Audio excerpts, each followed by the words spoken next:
So a couple of years back, I was living with two roommates, both women, Emily and Jen, in a 3-bedroom, 3-bathroom apartment. Luxury, I know. We knew each other from work, and since we all were new to the city we were living in, we figured it would be most convenient to live with each other. I was the oldest in the apartment at 26. Emily was 23 and Jen was 21. And let me tell you, there's a huge difference between 26 and 23, and don't let anybody tell you otherwise. I'd essentially partied myself out at that point. Alcohol and I had entered into a relationship where a glass or two of wine or a nice bourbon was amenable, but anything more than that put me on my ass for the foreseeable future. Emily and Jen still partied like college freshmen, and a lot of their weekends were spent getting drunk going out and bringing guys back. No judgment here. I'm all for empowered women doing their thing. Most nights I would hang with them for the first part as they pre-gamed at the apartment, and then when they went out, I'd wind down and head to bed. At 26, I was a card-carrying member of the Old Lady Society, and I wasn't ashamed at all. Some might even say that I was our chapter's president. On one particular night in January, the night played out in its typical way. They headed out to a friend's house and the bars around 9:30, and I snuggled up with a book and fell asleep around 11:30. Fast forward to 4 a.m. and I'm awoken by some strange noises in my room. I thought it was my hamster Tater Tot making noises in her cage, but I knew something was very wrong when I felt my duvet being pulled off of me. My boyfriend at the time was living in a different city and he wasn't visiting this weekend, so believe me when I say I was concerned. My eyes popped open to see a pale, skinny, butt-naked ass man pulling my covers off me and attempting to get into bed next to me. Have you ever had that feeling that your stomach is falling out of your butt? Because yeah, that's what I felt. In that moment, I was utterly and totally convinced that this was my end. I would be, you-know-whatted and murdered in my own bed by a strange man, all before I was able to pay off my student loans. Sorry, Mom, here's another 15 grand you have to worry about because our government doesn't think death is a good enough reason to forgive loans. Once the initial instance of sheer terror wore off a little bit, I realized that this guy was probably a guy that Emily had brought home. Jen was dating a guy at the time who was around fairly frequently, so I knew him, and this pale stick of a man attempting to get into bed with me was not him. Gathering all of my courage and metaphorically picking my stomach out of my ass, I tapped him on the arm. I was very careful not to let my eyes or hand drift any lower because I didn't want him getting any ideas while he was intruding in my most sacred space in the apartment, and said, "No, no, no, stop." He looked at me with those eyes that tell you somebody is drunk out of their minds. You know, lights on, nobody home kind of deal, and cocked his head to one side like a confused puppy. "Who are you with?" I said, a little more forcefully. "Emily," he replied, swaying a little. "Yeah, no, this isn't her room, and I'm not Emily. He's across the living room." He looked at me for another second, and then with slurred speech, but in a tone that told me he was obviously deeply embarrassed, said, "Oh shit, I'm sorry, I'll go now." He turned on his heels and walked out of my room, closing the door very gently as he did, and his pale, bare ass practically glowing in the moonlight streaming in from my window. I bolted out of bed and locked the door behind him. I didn't need any more surprises that night.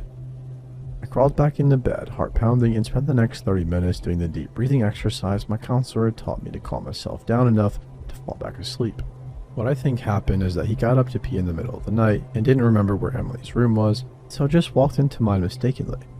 It's honestly a weird mistake since Emily's bathroom and her bedroom are literally right next to each other, but since this guy had never been in our apartment before and he was clearly drunker than a frat boy named Chet, I guess he got confused. In any case, he slipped out of the apartment before I got up that morning. Good. And when I told Emily what had happened, she practically broke down. She was so upset about what had happened. I still lock my bedroom door to this day, even though I'm living with my boyfriend, who keeps a baseball bat next to the bed just in case we have intruders. I'm glad it was a mistake, and I'm glad I wasn't harmed, but man, it was the most scared I've ever been in my entire life.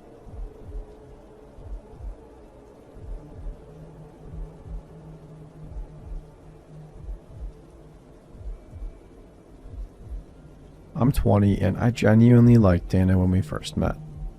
After the roommate horror stories I'd heard from friends at other schools, I thought I'd gotten lucky. We weren't close, but we were comfortable, and at the time, that felt like enough. This whole thing started with a DM from a guy named Tyler. I didn't know any Tyler. The message said he had a really great time last night. When can we hang out again? Followed by 3 messages I won't repeat here, but made it very clear that he thought we had a specific kind of evening together. I stared at it for a solid minute, trying to figure out if this was somebody I'd met at a party and genuinely forgotten, or if he had the wrong person. I told him I think you had the wrong Casey.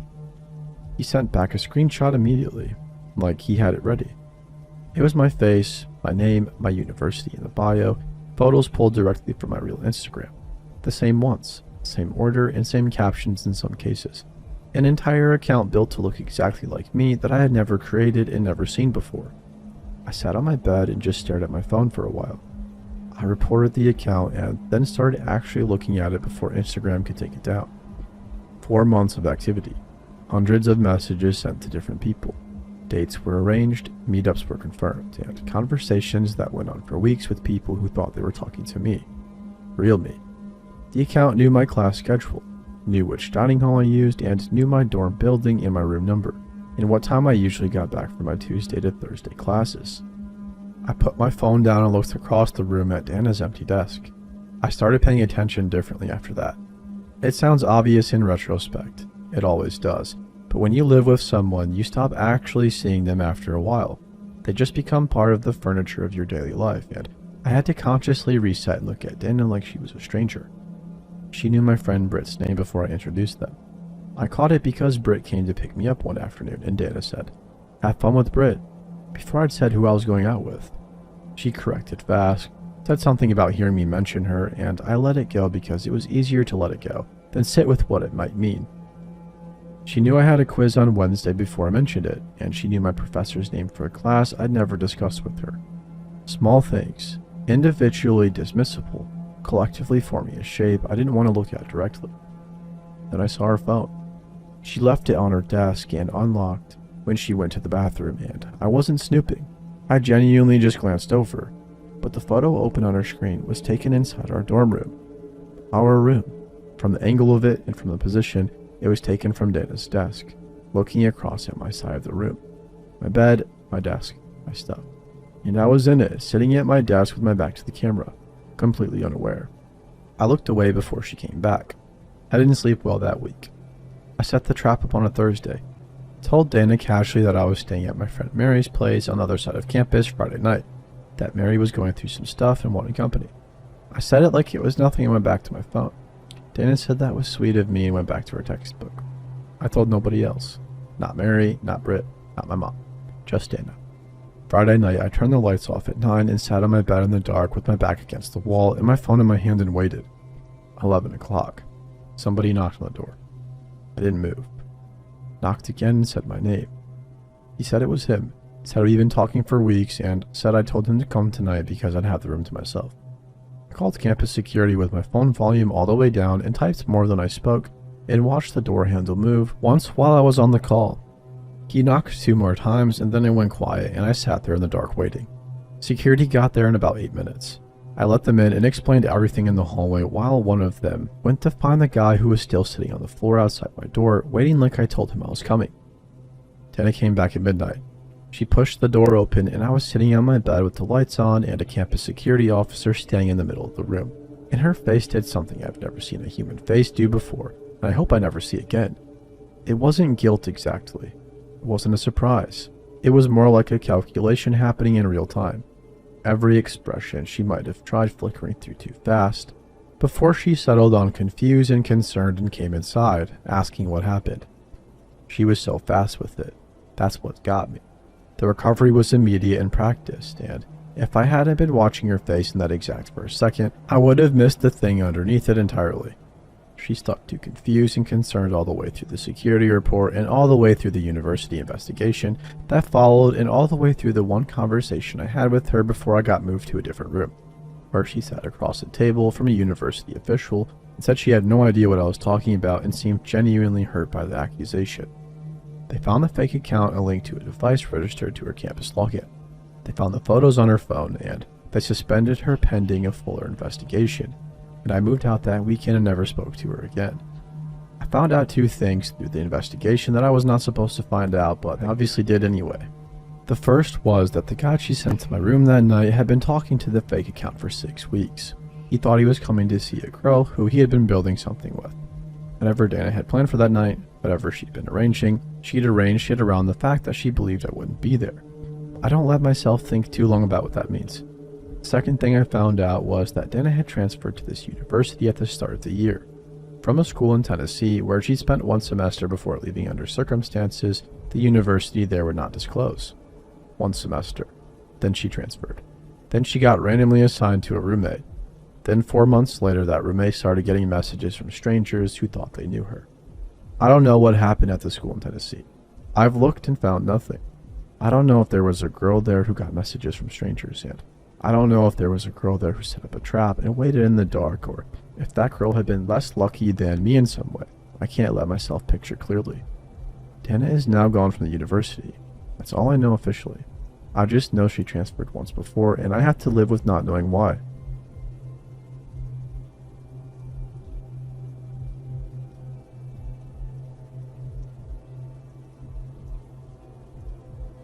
I'm a doctor and a 32-year-old single man who spends most of his time in the hospital. The rest is spent pumping iron. That had been pretty much my life until last year, but the pandemic has been kind of an equator-shifting event for us medical professionals. I have seen many of my close associates perish. My mentor, my best friend, that motherly canteen woman whose name I didn't know till her death, but who never failed to give my tired face her brightening smile. All these wonderful people just died too soon. After 2 months of corona duty, the stress of seeing so many deaths and losing people I knew and worked with weighed me down. It began to get to my head. I began making mistakes in the sanitization protocols, which, even though small, could endanger my and my patient's safety. I told my senior and requested to be shifted to the normal patients ward till I gained my complete composure. She said the best she could do is shift me to the ER, but I will have to manage routine rounds as well. I was fine with it, because I knew we were short on doctors. It was a Friday. After completing my shift, I was just back to my apartment. I was tired and hungry, but then I was called again. Apparently there was some high-profile accident case. She was a girl of 24, the only daughter of the local mayor. She had a fractured arm and had a bad wound on the elbow which required 5 stitches. Shards of glass had pierced her shoulder deep, barely missing the jugular. It took me hours to patch her up and head home. A week went by. I kept checking her progress and she was coping well. She was very friendly, but nothing about it made me uncomfortable. I understood since COVID, protocols didn't allow visitors to stay. She yearned for somebody to talk to, but with each passing day she grew bolder. Friendliness turned to flirting, which I tried to handle with my best professional smile face and silence. Soon her infatuation became the hot topic of canteen discussions and leg pulling, and I began avoiding the canteen. It was a normal summer day and I was doing my rounds. I reached her room and, keeping my best stoic face, I began checking for vitals. She said that she was feeling pain in her shoulder. I knew glass wounds were deep, but so far they had been healing just fine. After telling her I was about to pull her gown to have a look, I barely managed to touch it and she pulled it all the way down to her belly in one tug. I froze. I kept my eyes on the wound. It appeared to be healing normally. I averted my eyes and told her so, but she insisted I have a closer look. Her hands touched me inappropriately and I decided it was best to walk out. By the time I reached the door, she said something so vulgar and inappropriate that it made me cringe with disgust. I marched out without turning back. I thought it was best I told somebody before I was accused of something I didn't do. So I told about her advances to my fellow doctor who was of my age, and his words were appalling. In the coarsest way possible, he insinuated that if he were me, he would jump at this chance, and laughed it off that I was scared of a woman. I decided it was the best I got back to COVID duty and stayed clear of trouble, and I easily got that. I did not see her and heard that she was discharged. I almost forgot about her in the rush of corona patients. A week later, she was admitted with mild COVID symptoms, and her father literally arm-twisted hospital management by holding supplies to provide her with a private ward and special care. All of a sudden, she became the most important patient. People were dying in that hospital daily. People whose organs were failing them, whose oxygen saturation was making them struggle for each breath. And we were short to just 4 doctors. The rest were either infected or quarantined by now. And here hospital's management was busy providing VIP treatment to an insolent brat. After 2 days, I had to go check on her. She had a fever. The PPE kit made it difficult for her to identify me, but as soon as I introduced myself, she had this bizarre smile on her face. She looked unstable with her messy hair and sweaty and sick look. As I reached near her, she caught my PPE suit in her hand. Her nails were digging into the polymer, nearly tearing it apart. Shocked, I tried to pull back, but she began rambling sexual stuff. Amidst her crazy, uncensored yelling, I checked what I had to and pulled out of her hold and exited the room. Later that day, I talked to the management. They took it casually because they had bigger issues at hand, like the pandemic and what harm can a sick woman do to a buffed up 6'3" guy. Hearing this, I decided that it was time I left this place for my own mental peace. I re-signed and joined another hospital in a different state. More than half of a year has passed by. I kind of feel like a quitter still. I feel frustrated. In all of this fiasco, I was asked thrice if I was gay by people to my face. If I do not want to be intimate with some woman because I don't like her or because of my professional ethics, doesn't make me gay. And harassment affects men mentally too. Maybe not on the scale women face, but we are not steel. We have feelings too.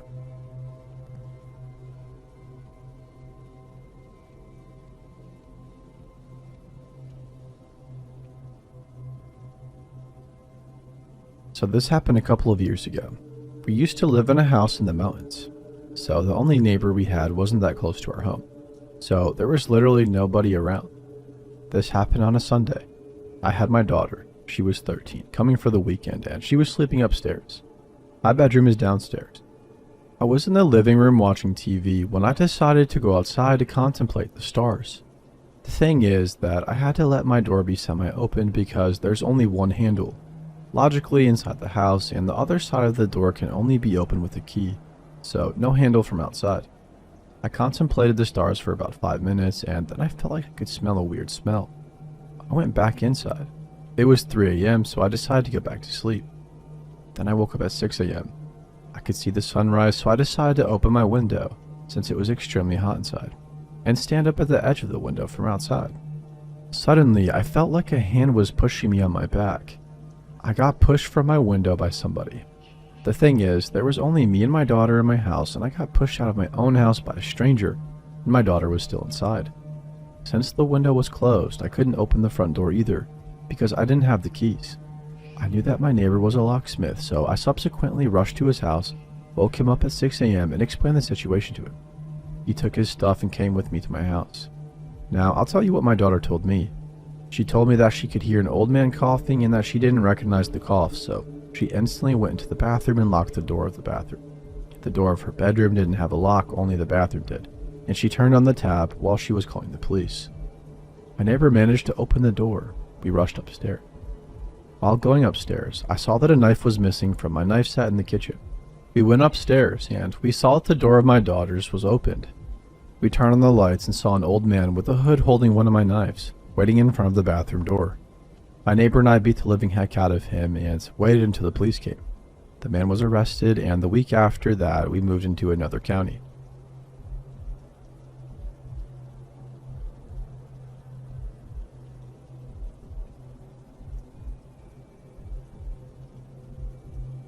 I've been waiting to share this story with you for a while, so here it goes.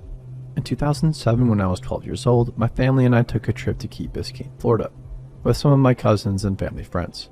Naturally, while at the resort, my cousins and I would all hang out at the kids club, where there were always a bunch of kids to hang out with, epic chicken fingers and ranch dressing, and fun games for us to play. There was a director of the kids club who watched us and facilitated all of the activities. His name was Dan. In retrospect, Dan was a major creep. He was around 40 years old, super tall and skinny, and was balding badly. The worst part is that sometimes he had us call him Dan the Animal Man.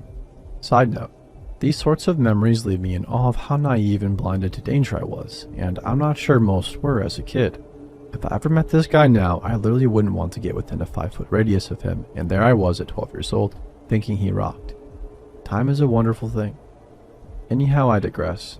It was made clear to all of us that for unknown reasons, Dan was leaving the hotel in a week. None of this fazed me. On our last day at the hotel, I lost my cell phone. It was a bright blue chocolate cell phone, if anybody remembers those gems with the spinny wheel. I quickly told my parents I couldn't find my phone, and considering this was already the second phone I lost that year, my mom yelled at me and told me that if I didn't find it, I'd be grounded. I hurriedly ran around the hotel looking for my phone, and along my way, I went into the kids' club to see if anybody had found it. The room that was typically bustling with kids and activity was eerily quiet and empty. Dan was sitting on a couch all by himself. "Hey Dan, did you by any chance see my phone?" I asked. He responded, "Yeah, I found it and put it in the lost and found in the basement. Come with me." Thinking absolutely nothing of this, I mindlessly followed behind Dan as he led me around the back of the hotel. We walked for about 3 minutes and arrived at the foot of a stairwell going into the basement. We were standing at the back of the hotel, in a strange area, and nobody else was in sight. "It's down here?" I asked, confused. I was staring down a long flight of stairs leading to absolute darkness. The walls were made of unpainted concrete, and it looked like no more than a storage area, let alone a basement with a lost and found. Dan nodded and held the door open for me, motioning for me to head down the steps. Something in my 12-year-old self suddenly woke up. I'm not sure if it was instinct, fear, or luck, but I immediately knew I had to get the heck out of there. Before Dan could say or do anything, I blurted out, "Never mind, I think I left it with my mom," and darted away from the stairwell and back to the hotel lobby. I was so shaken up because something about that situation didn't feel right. I knew he was going to hurt me, and as a kid who wore rose-colored glasses and was overly trusting of others, this really meant something.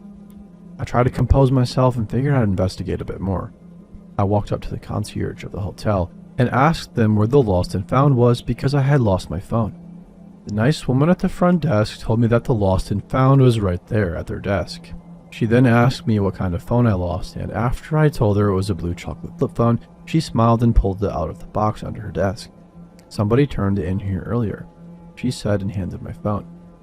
"Wait, you're telling me the lost and found isn't in the basement?" I stammered. "No, sweetheart. The hotel is under construction and the basement is just being rebuilt. There's no electricity down there or anything yet." This scared the absolute crap out of me, and I couldn't shake the feeling that this man was very dangerous. At the time, I was sharing a hotel room with my cousin, and she was the only person I told. Considering she was 8 at the time, I think I really freaked her out. I'm now 26, and I still think back to that moment and wonder, what if? What would have happened if I had gone down in the basement with Dan the Animal Man? It feels truly like one of the most critical junctures of my entire life, and I'm so happy I knew to get the heck out of there before it was too late. I recently contacted the hotel to inquire about a past kid club employee named Dan from 2007, just to see if he's still around, or on a sex offenders list, or in jail, or just anything crazy like that.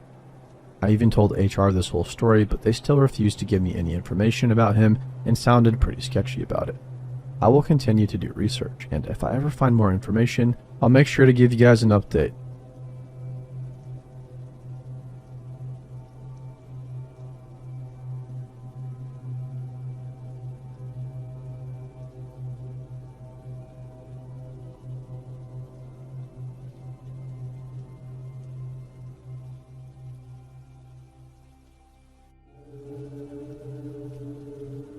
A couple of years back, I lived for about a year and a half in Moscow. I mostly madly loved that city. I was studying Russian, and naturally I fell in with a group of my fellow English-Russian students and expats. It didn't do my liver any favors since we went out and sampled the chaotic nightlife at least once a week, often more often. I'm not a massive party animal, and I can't stomach going home in the wee hours of the morning all the time, so often I'd catch the last train home, rather than go to clubs and stay out till 5. A few quick facts for those not familiar with Moscow. 1. There are very strange people in that city sometimes. Man, I really love that place, but there are some proper oddballs. 2. The last metro train runs at about 1:30 a.m. I think. Unless you catch that, you've either got to try your luck with taxis or walk or wait until the morning trains and get in with the commuters. I'm a cheapskate, and getting the metro was always easier and cheaper.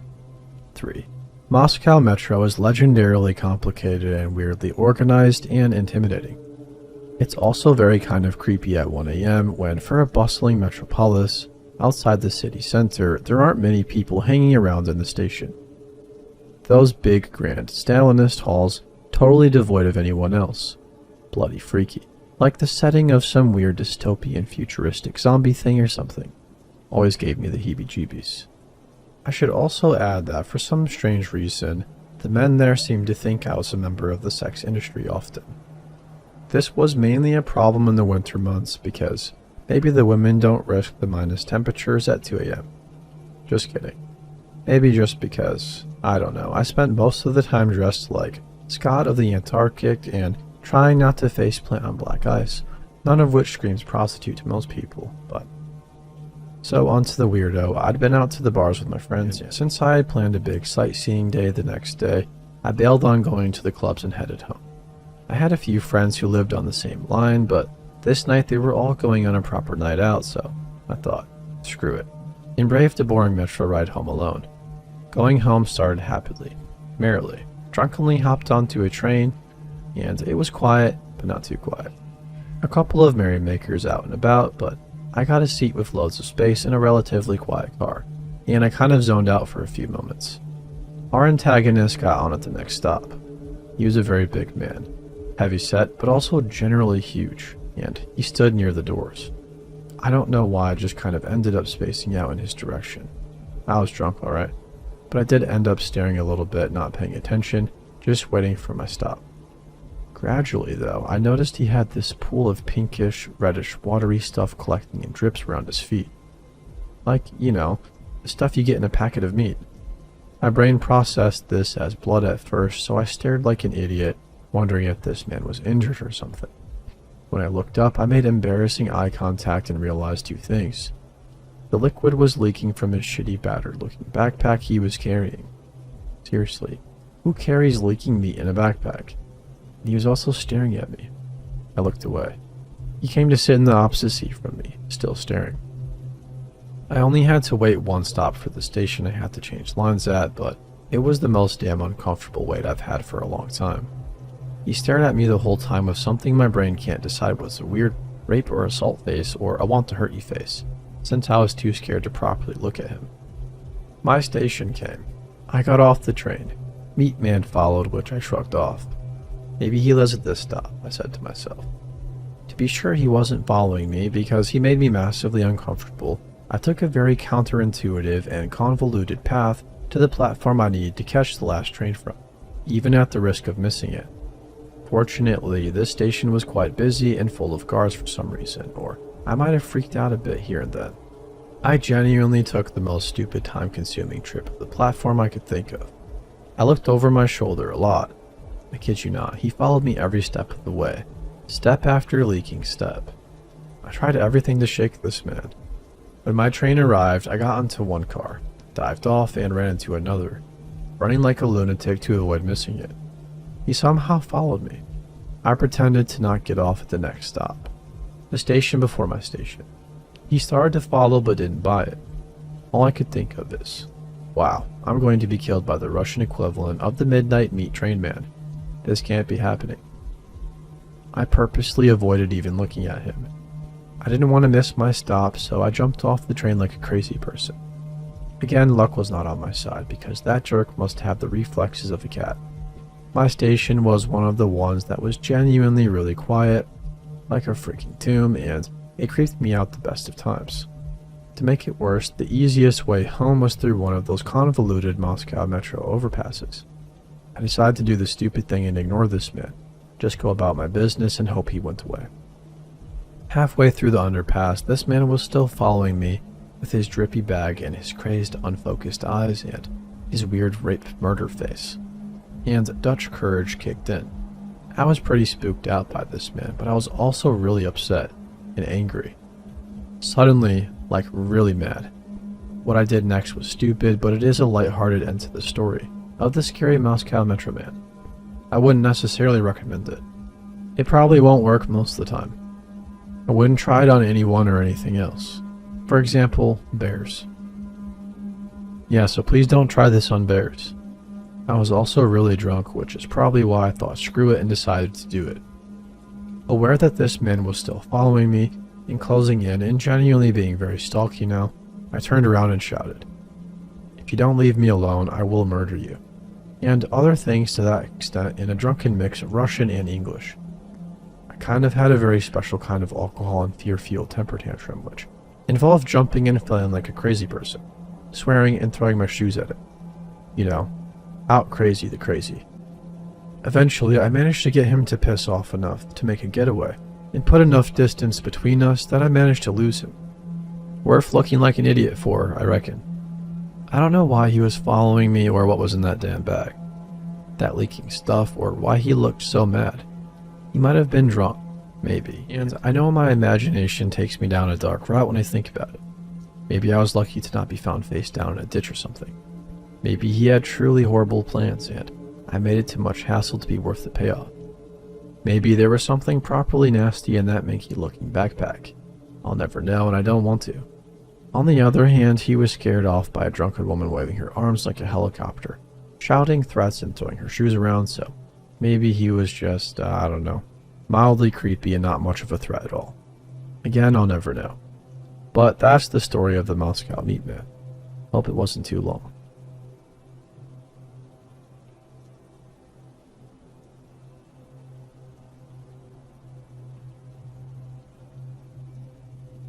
I'd like to share with you a series of horrific events from my childhood that we never had a real resolution to. There were some suspects, but nobody was ever brought to justice. Also, there has been a lot of terrible things happen on my mom's property, and that's another story, but here's part of the beginning. This part of the story happened roughly around 1990 during my summer break from school, but continued on for quite some time. I must have been about 2nd or 3rd grade age. And I grew up with just my mom because my dad was never in the picture, so we lived alone until I was about 12, when she remarried. Our secluded country neighborhood was safe for the most part, and all of our immediate neighbors were elderly, save for one couple who had a few young adult sons around my brother's age. For the most part, though, there wasn't much riffraff in the area. At first, there were only minor clues to indicate something was going on, such as things being moved in the backyard, and I guess because my mother was always being paranoid, and definitely a conspiracy theorist, she always had an idea that something was happening. I didn't really know this until I heard her talking about it much later after the events. She tried to hide things so they wouldn't scare me. She even started sleeping in my room with me at night, probably because she was paranoid, but I assumed it was because we could stay up late and watch movies together and eat snacks. One morning after I got up, I noticed that our old wooden back door had huge chunks missing out of it around the part where the lock/bolt goes into the door frame. It was as if somebody were trying to chip away at the locked part. I showed Mom what I had discovered, not realizing why the door was damaged, and she went completely silent, pale-faced and panicked. I could tell something was wrong, but I was too young to understand that somebody had apparently tried to break in, either in the night or when we were out. That day, she mended the door to the best of her ability, and if I remember correctly, she even put a new lock on it from the hardware store. She also filed a police report, but there was nothing they could do. I had a German Shepherd named Munchie. He was a big, spoiled baby who loved raiding the fridge with me, but to a stranger, he was probably very intimidating. He was also my best friend and very watchful over me, and I miss him to this day. For a week or two, after Mom and I would go to bed, Munchie would start pacing and whining and acting very anxious. Since we lived in such a rural place with no imminent danger, we thought Mom would frequently let him outside by himself, so one night when he was acting exceptionally strange, she let him outside alone. We didn't have central air because our house was old, built in the 50s. We were very poor and Kentucky summers weren't really too hot anyways. At night, Mom would open all the windows in the house, with the halfway burglar latch, of course. Since she was in my room with me watching a movie, we had both my bedroom windows all the way open. My back window overlooked a bit of a hill, which gradually sloped into a low, wide bottom. The bottom was full of tall weeds and bushes. Suddenly, we heard movement in the brush of the bottom. Munchie. Then we heard him snarling like a werewolf. Mom got up and ran to the window but couldn't see anything. What we heard next was horrifying. It sounded as if Munchie was attacking someone. He was making those awful noises as if he were eating somebody alive. I began to cry, terrified that something would happen to my best friend, and my mom started screaming in horror for Munchie to come home. We heard what sounded like somebody escaping my dog's wrath and taking off through the brush. Mom ran to the back door with me right behind her and called for Munchie at the top of her lungs, until he came running back into the house. He was panting and grunting and bristled up. I hugged him so tight, I probably nearly squeezed the life out of him. As time progressed, things got worse. Being so young, I didn't know for a long time, but my mom was safeguarding the house. She even moved a full tall dresser in front of my window, that overlooked the hill in the bottom. She tried her best, but whoever was harassing us was finding new ways to make our life miserable, or maybe try to kill us. One night, she said that she heard peculiar noises coming from the backyard. I don't necessarily remember this, so I called her for details before writing this. Sounds were coming from under the dining room windows, which overlooked the backyard. She turned on the security light on the back of the house and saw a ladder propped up against the back of our house, as if somebody were trying to climb through our windows. This incident seemed more like an empty threat than a real attempt, especially considering the back door was probably easier access. We don't know if the person thought the windows would be unlocked or what, but for whatever reason, they gave it a try. Again, she called our local police and they did nothing.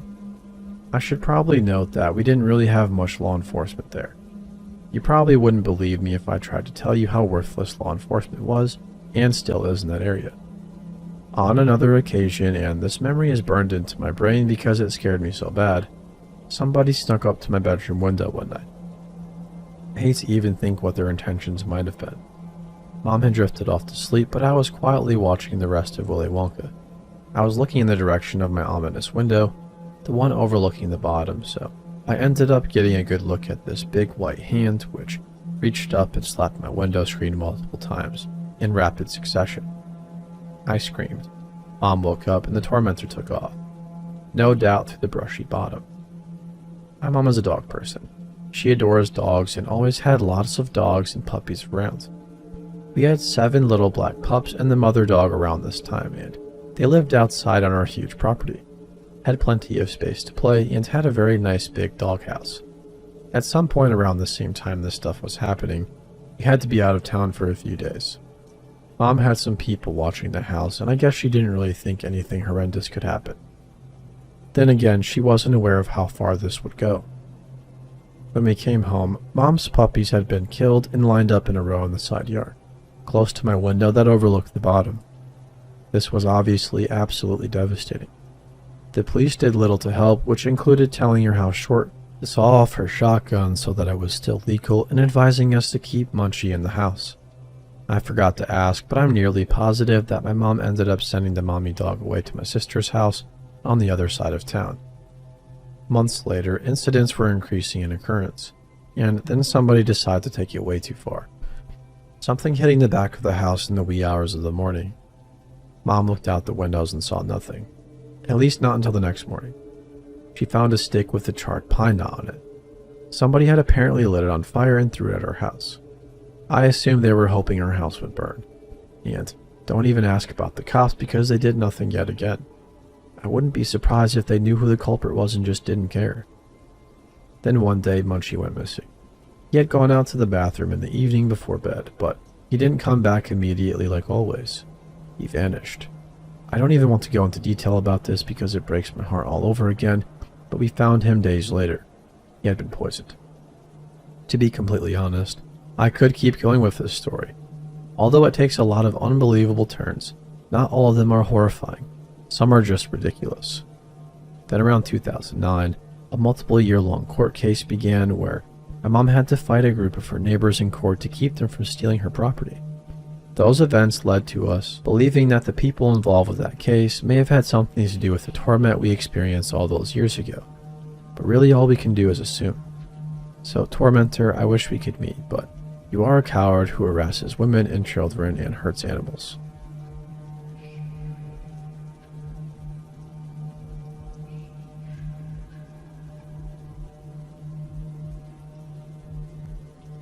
My cousin lived with me and my husband for about 3 or 4 months while she was looking for a new place, as she and her boyfriend recently split up. Tina was very helpful, and there would be a number of times that I'd come home from work and see that she's already making dinner for all of us, has cleaned the kitchen, or has ironed. She started seeing this guy called Mark, and I personally didn't like him and thought she could do better, but my husband convinced me into giving him a chance. Tina would text us and ask if it's okay if Mark could come over and stay, or if Mark could come to dinner. And I had to fight back the urge to say no, but I said our house is now her house, so she is welcome anytime. Each time I met him, I knew something wasn't right with him, and I couldn't put my finger on it, but I always had some creepy vibe. He always seemed to stare too much or would try and come up with weird topics to talk about over dinner. While I'm eating, I'd rather not talk about how much bleach it would take to kill someone. As I said, very weird things. Small items started going missing, and it was small things. Like some buttons came off my husband's jacket, so I got some new ones that matched the others the best I could and placed them on the side. I came home and they were nowhere to be seen, and the household said they didn't pick them up. My husband even joked around that the borrowers have it again. On payday, I decided to go and get some new clothes from a shop here, as I didn't want to spend that much. I usually grab some funny underwear, by the way. And by funny, I mean underwear with Family Guy or the Cookie Monster on them, and try and find some matching bras to go with it. I grabbed what I wanted, and putting everything away, I started dinner. A few weeks went by and I was just getting changed, and I opened my drawer and my Cookie Monster bra was there. I suddenly remembered that I have matching underwear, and I'm laughing to myself, wondering what my husband will say when he finds out that I've got Cookie Monster underwear. I honestly couldn't find my stuff anywhere. I tipped my drawer out and went through it all, and I couldn't find them still. I obviously did buy them, as I had the bras proof. I even looked in the bag in case I somehow left them in there. Feeling a bit let down and confused, I got dressed and carried on with my day. Fast forward a few more weeks, and my husband had my car for the day, as he had a meeting a few hours away. I walked to work, and I was on my way walking back from work when I heard a beep and a car pull up. Looking inside, I see Mark. "Hey, need a ride?" Yes please. Thank you very much." I get in the car and casually throw my work bag in the back seat and just turn around to say thank you again to Mark. And I said thankfully he showed up, as I didn't think I could handle walking back to work. Trying to make a joke of the situation. He drops me off at my house, and I pull the seat forward and grab my bag while he gets out, as my cousin is at home. I'm grabbing my bag, and some deodorant has fallen out, and some cookies I was saving in my bag are now in the footwell. I reach my bag under and wait to grab my things when I grab a small plastic bag. Looking inside, I see my Cookie Monster underwear, the missing buttons, a photo of me and my husband, and a used toothbrush of mine that I had to replace, and even a small collection of my false nails I was wearing once. I ended up pulling them all off, as I couldn't find the missing ones to replace the ones that had fallen off. Mark, why is my stuff in your car?" Right as I said that, I stepped slowly backwards from the car and reached for my phone to call my husband. Mark straight away jumps in his car, and we haven't seen him since. I told my cousin about it, and she said that he always used to go to the toilet for ages, and they joked all of the time about him having a water infection or that he didn't like her cooking.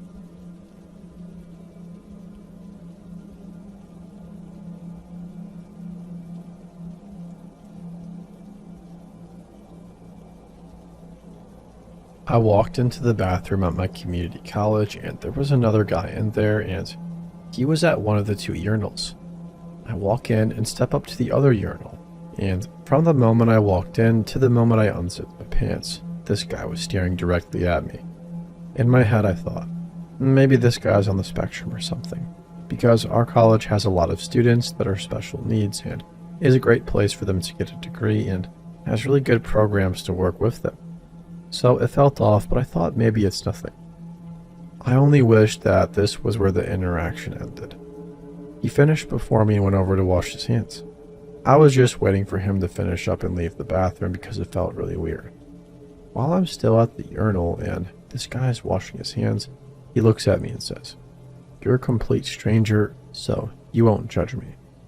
Is it wrong of me to take out my anger on people I don't know?" My first thought was, this guy isn't right, but I should probably listen. But I answered and said, "No, that's not right.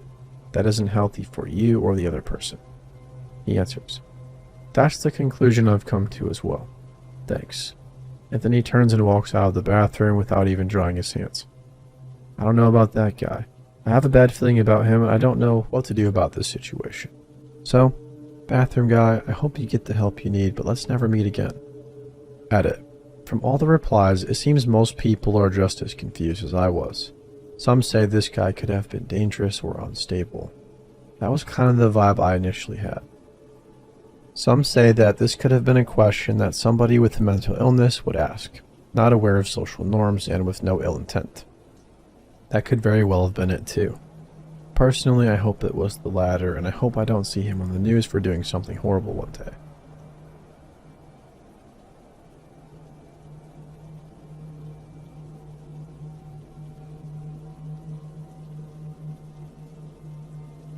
This encounter was not too long ago and solidified in my mind why I will always close the blinds at night and why even in a quiet suburban neighborhood, you should always lock your door. I've been reading creepy stories online since I was probably 12, when I first discovered Tumblr and Reddit, creepypasta, no sleep, and of course, let's not meet.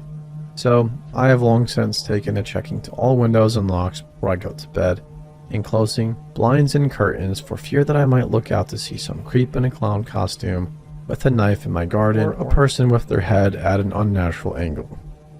I always sort of wished I had a creepy encounter so I could write about it, but if I never have another experience like this for the rest of my life, it will be too soon. So, context. This nice suburban neighborhood, as I say, is the home of my parents. A little town in Cheshire, England, a quiet street where we all knew each other. Low crime rate except for one house, which has been broken into and robbed twice in about 10 years. Both opportunistic. Once because the keys were near the door and the invader smashed a small pane to reach them and let themselves in. The other time, they left their blinds open overnight, leaving their laptops, wallets, and both car keys on full display. Anyways, I don't live with my parents anymore, but I was back in town and staying with them for a few days over summer. I was sitting in the kitchen, which faces onto the street, and working on my laptop, just glancing up occasionally to watch people pass by walking dogs or strolling with the pram. I'd seen something moving in my periphery, so, like every time, I looked up hoping to see a dog walker or one neighbor and her newborn grandson. Nope, two people. A man in a semi-casual suit and a woman in plain jeans and a blouse. But they were moving weirdly. The woman had her head craned over to one of her shoulders, and her arm on that side was bent backwards and unnaturally upwards with her hand rhythmically flicking. Her other arm randomly but smoothly glided about, guided by her elbow. It was a bit like when you try and push two magnets together at the same point of polarity. That's how I would describe it. I have friends with epilepsy, and I have never seen them contort or flick like that. Not even their myoclonic jerks. The man looked more like one of those dancing inflatables you see at a used car dealership. That's the only way I could describe his movements. They walked past my parents' house, and I instinctively called to my cat to check he wasn't outside with those weirdos. Found him upstairs in my old room.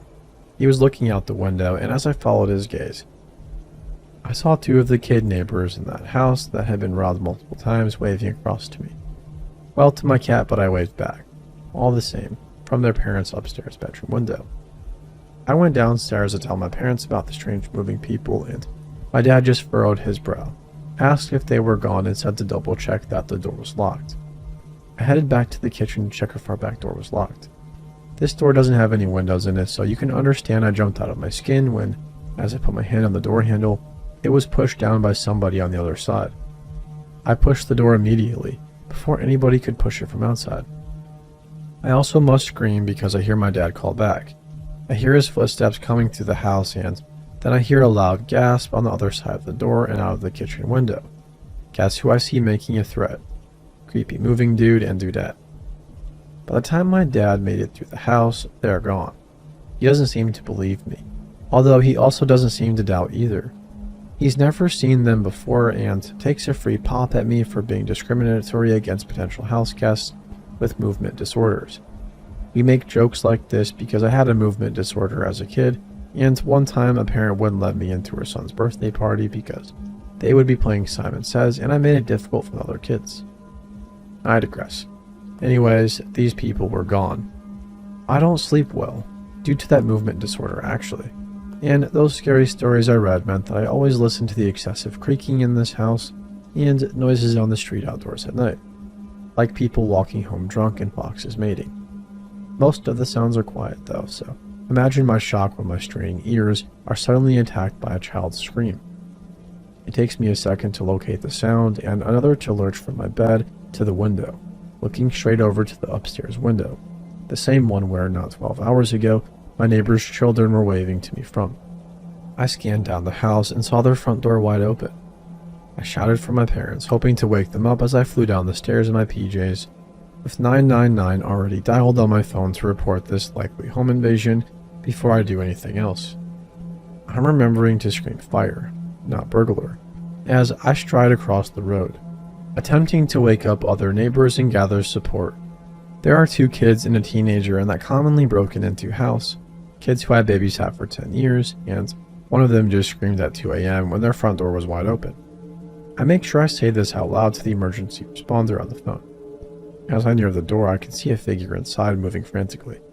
So after telling the phone responder what is happening and answering their brief questions, I shout into the door from a safe distance, some phrases the police gave me to say. The police are on their way. We are right outside and we're getting help. Is anybody hurt? And to tell the intruders, we know you are there. Please do not hurt anyone. The police can help you. I get a response from the upstairs window and step back into the road to see a mother holding all 3 kids in her arms, and she tells me the middle child, who's 9, found intruders on the stairs when she went to get a drink in the night. The girl, Imogen, tells me they're like clowns. Clowns. This extra detail is the straw that broke the camel's back, and my vision darkens. Shit, I'm going to pass out. The last thing I hear is Emmy telling her mom I said a bad word. I came to in the middle of the road with a foil blanket on and a soft Octonauts toy under my head. I could see lots of blue lights, 3 police cars and an ambulance. That's one for me, and I can see my neighbors out of the corner of my eye. My hearing returns as Emmy tells me her little brother volunteered his toy because I hit my head when I fainted. Suddenly, I'm up and looking around to count all 5 of the family members and checking for injury. Over the top of their heads, I can see an arm frantically waving in and out of view. Yep, moving weirdos broke into my neighbor's house. I see the woman is standing still, her head still slumped to the side, just as she's been lowered into a police car. I was later told that as I spoke to my neighbors out their bedroom window, their dad had gone to fight the intruders and kicked the woman down the stairs as she was climbing them. The man was the frantically moving shadow I had seen from the doorway. Police reckon that they had been trying doors down our street and found one unlocked. I told them about the couple trying our door earlier in the afternoon. I'm guided to the ambulance and sit on the bed while the paramedics tend to a large cut on the back of my head from my fall. I vaguely feel them removing gravel, cleaning, gluing, and dressing it, but I'm preoccupied watching 2 police try to contain the human dancing inflatable man. They can't catch both arms at the same time to cuff him, so eventually, one policeman is cuffed to one of the man's hands and thus has his arm flung every which way as the man continues to move. I have no idea what they've been tried with, if they were on drugs or had a movement disorder. My dad and I do have a small bet on this matter, or when the court hearing is yet, but as a key witness, I'll be told when they need me in court. But I would happily go the rest of my life without hearing a kid scream at 2 a.m. and seeing those 2 weird moving creeps. So, creepy dancing dude and dudette, that's not me.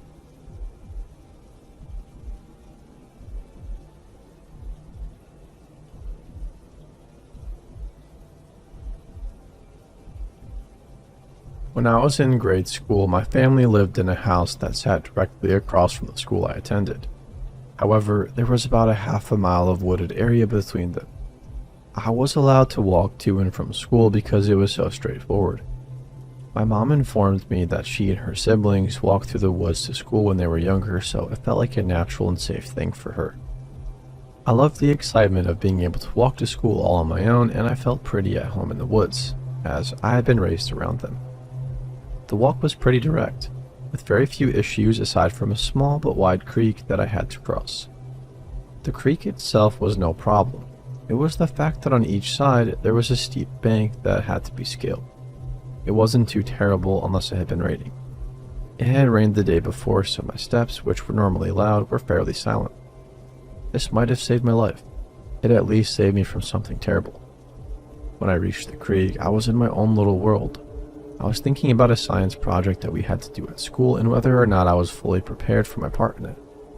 I was doing the supernova section and wasn't feeling very ready to make a speech in front of everyone, explaining it.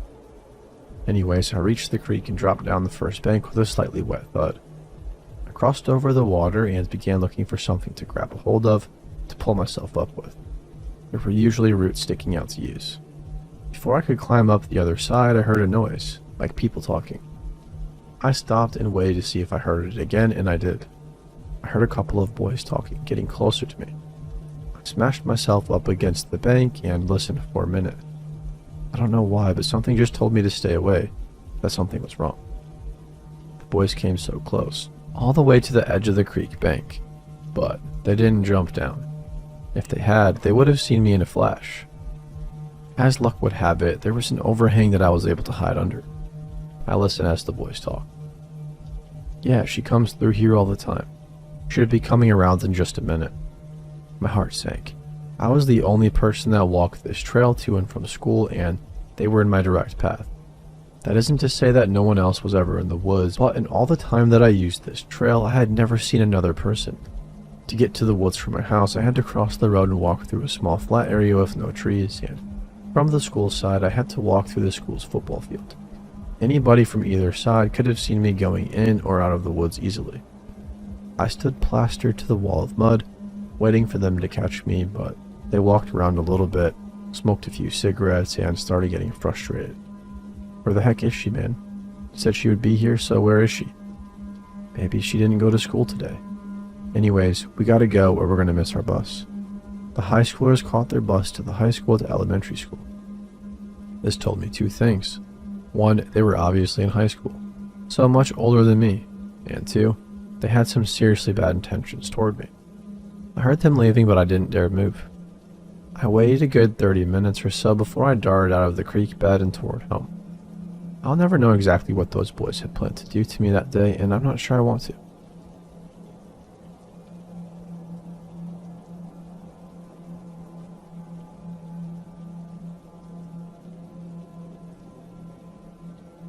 In December 2018, my ex and I split up after 7 years in a relationship. I was new to the dating game, so I didn't want to jump into it. In February, I met a guy at the bar that we frequent. The second time I met him, we exchanged numbers. By the end of March, I was feeling pretty comfortable and invited him to a party at my house. He stayed after the party, and one thing led to another.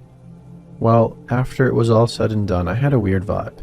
He was too pushy, and it made me uncomfortable. So I asked him to leave. I planned to never speak to him again, that is, until he started to text me from random numbers. He would say things like, "Hope you have fun fishing," when I didn't post on any social media that I was fishing. "I hope the movie was good," when I hadn't posted anything online that I was at the movies. He would text me and ask where in the bar I was at different bars, when I had never told anyone or posted where we were going. We had no mutual friends, so he was following me. The final straw was when my friends took me to Washington, D.C. for my 25th birthday celebration. We bar hopped all over the city. Around 2:30 a.m., we came out of the last bar we were at and decided to get cookies across the street. As we were coming out of the cookie shop, guess who pops up? You guessed it. He does. He goes, "I hope such and such were fun. I wanted to say hi earlier, but since you haven't been replying to my messages, I didn't want to freak you out." Yeah, safe to say I was terrified now. My friend's husband thankfully stepped in and called him out and threatened to call the police. I changed my number and moved. Thankfully, I haven't heard from him since, so to the guy I mistakenly had my first ever one-night stand with, let's never meet again. Update. After all the comments saying that I should still contact the police, that he could still be stalking me, I decided that it was best to do that. I contacted my local police, and they advised me to contact the police where I lived previously.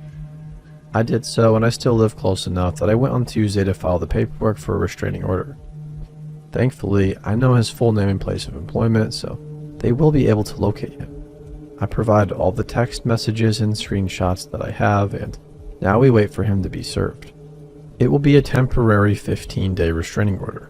It will be extended because our local courthouse docket is on a stacked schedule due to the virus, so once we've been given a court date, we will go. I was told by the sheriff that it shouldn't be an issue getting a judge to approve a restraining order for 2 years, with all the evidence that I have and the testimony from my friends who witnessed these events. Thank you for the advice.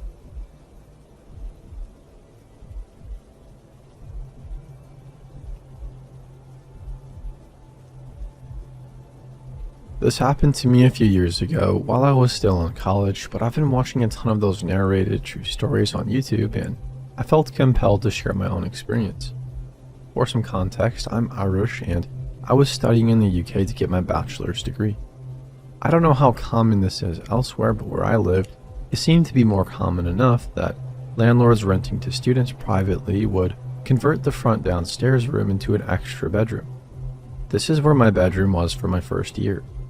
I didn't mind it too much, but it was a bit weird having the front door directly in my room.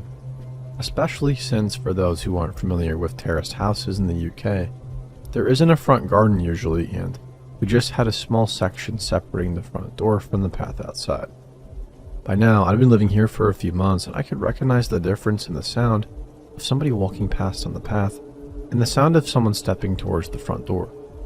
On the night that this happened, I was totally alone in the house, as both my housemates were away from home for the weekend. This was a little bit unusual since neither of them usually went home except for special occasions, but I think it might have been Valentine's Day around that time or something similar. It was around 1 in the morning and I was lying in bed and on the phone with my boyfriend at the time as we were long distance. As we were talking, I could hear some footsteps outside and I immediately recognized that it was somebody right outside the door. I kept listening and I could hear them shuffling around a bit, and then they started fumbling with the door handle. That spooked me and I told my boyfriend that I was going to have a look out the window to see if I could spot whoever it was. I got up and part the curtains and quite literally pressed my face and hands against the window to get a look outside, since it was pitch black by now and the street lights had been turned off. It took a second then for me to realize what I was looking at, but whoever it was who was outside was doing the same exact thing I was, pressed up against the window and staring in at me inches away. I didn't scream. I just felt as if all the wind had been knocked out of me, as I remember feeling like somebody had just dunked me into a pool of ice water. Whoever it was looked to be male. Couldn't see his face properly, but I just remember he was wearing a hoodie. He ran when he saw me, and after trying to collect myself, I quickly told my boyfriend and then rang the police. I don't remember how long it took for them to get there, but there wasn't a whole lot they could do. I think they might have done a quick patrol of the area, but nothing ever came of it. It was absolutely one of the most terrifying things that's happened to me, and I can't figure out at all why he was trying to break in. At the time I had my light on, which would have been visible from the window even with the curtains drawn, so I figured I could rule out that he was a junkie or squatter looking for a place to crash.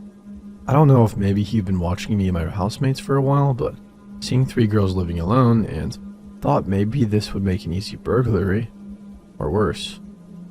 But I am thankful I didn't have any trouble again afterwards. I couldn't sleep for days after, and I remember staying up until early morning, just watching movies on my laptop to feel less alone until I eventually fell asleep from exhaustion, once it started to get light outside. Since I was here from Ireland, I didn't even have any family members close by who I could call for or go and stay with, and it was the most agonizingly long weekend of my life waiting for my housemates to come back. I definitely think I've developed a slight phobia now of looking out the window while it's still dark outside.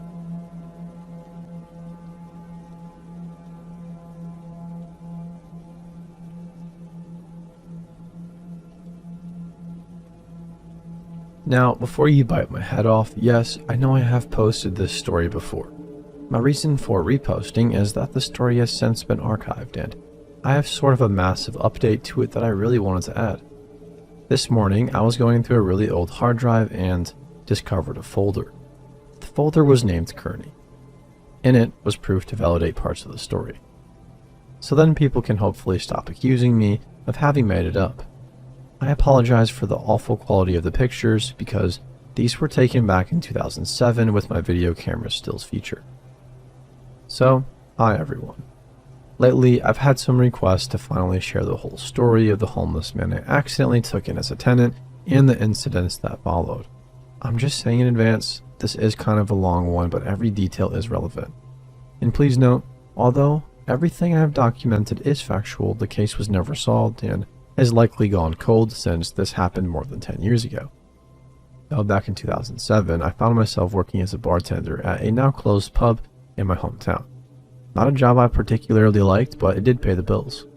At this time, they had hired a new kitchen manager that we simply knew as Kearney. He was a pleasant enough man, mostly keeping to himself, but always stayed late to help the barman do our closing duties, so we all liked him for that. New in town, Kearney had yet to find a place of permanent residence, and I had recently lost my tenants, so somebody suggested that he ask me. He was considerably older than the tenants I usually took in, but having had a streak of bad luck with tenants my own age, I thought an older man with a nice steady job may be a shift in the right direction, so I agreed.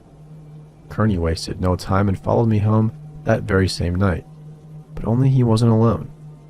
Enter Lawrence, the boyfriend of Kearney.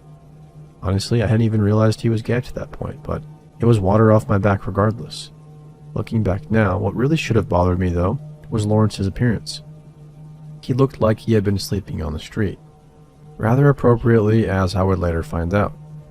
So Kearney moved in and Lawrence was there a lot too, and it was easy to know when, due to his mobile ringtone sounding like the quacking of a duckling. Kearney had some habits that were rather noteworthy to this story. In particular, one, he basically never closed his bedroom door. No matter what he was doing in there, it was always open. And two, although he was a very heavy smoker, he never once smoked inside the house. So Kearney had been living there for about 2 weeks when I had come down with an awful case of pink eye. This being highly contagious, I was given leave of absence from my bartending job and therefore decided to go wait it out at my sister's for a few days. Apparently, I didn't mind giving it to her. Sorry, sis. So the day my sister was scheduled to come pick me up, no, I couldn't drive yet, I took a casual stroll into the bar that Ben, my good friend from high school and at the time coworker, and I had been building into my house, and something caught my eye. All of our liquor bottles were completely empty.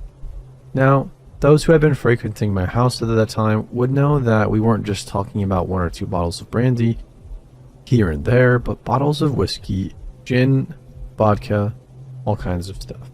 Basically, it was a fully stocked bar that could host a pretty big party without requiring much in the way of additions.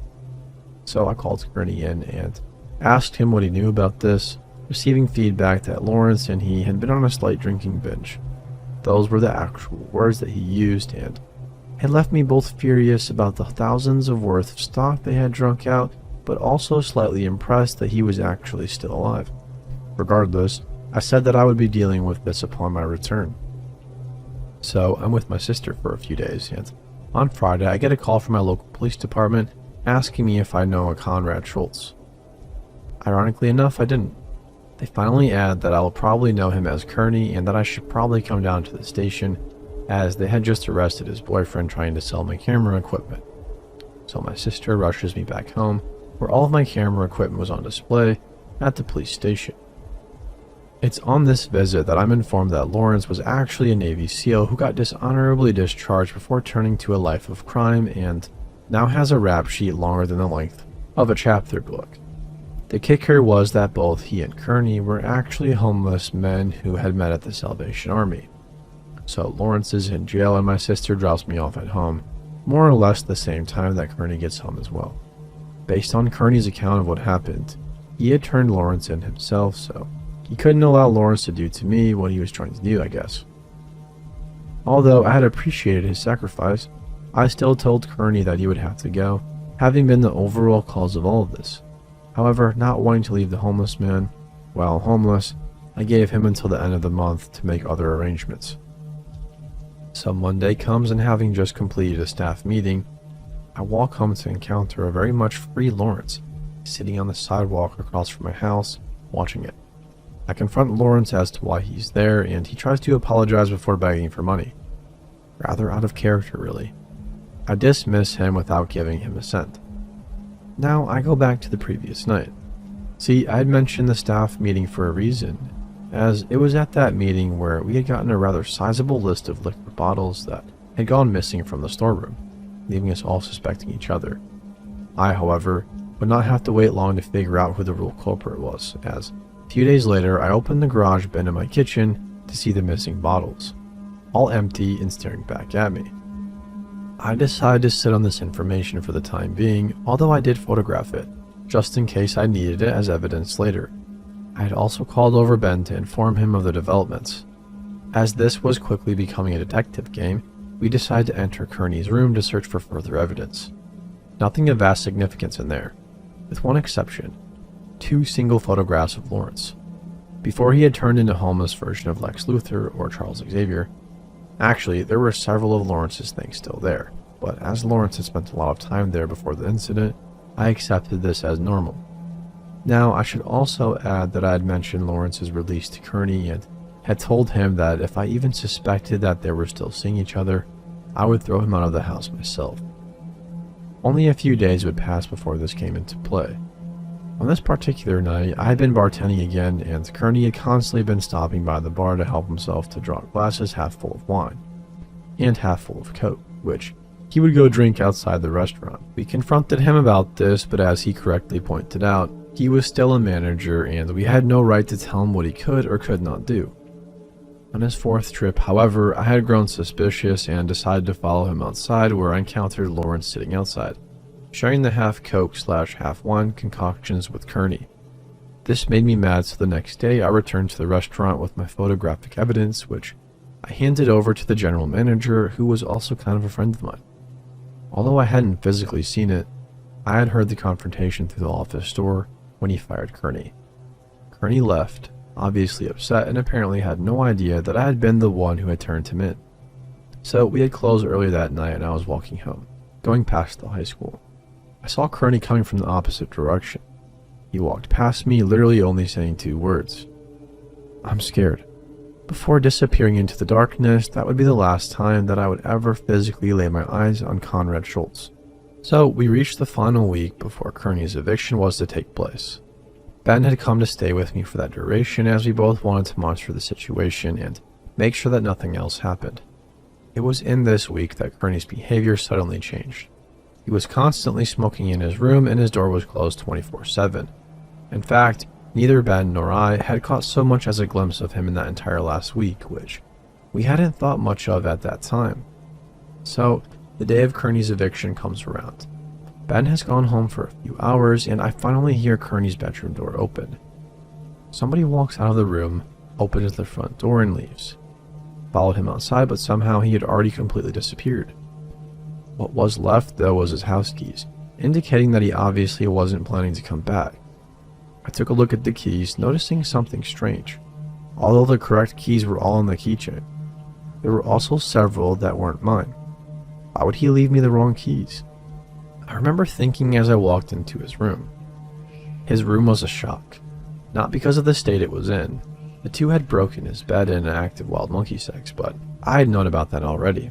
As I said, he never closed his damn door, but more that he had literally left almost all of his belongings behind, with one exception.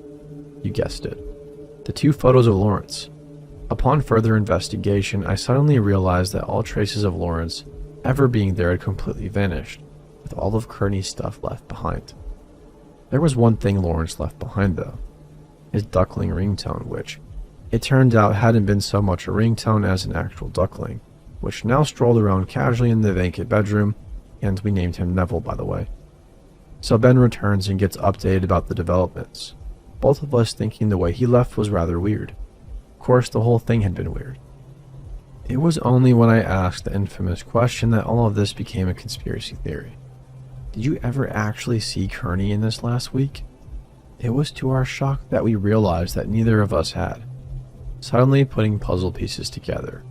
The changing habits, Neville the duck, the wrong keys, only Lawrence's stuff being gone. It was to great discomfort that we both asked the question: who had really been living in our house this last week?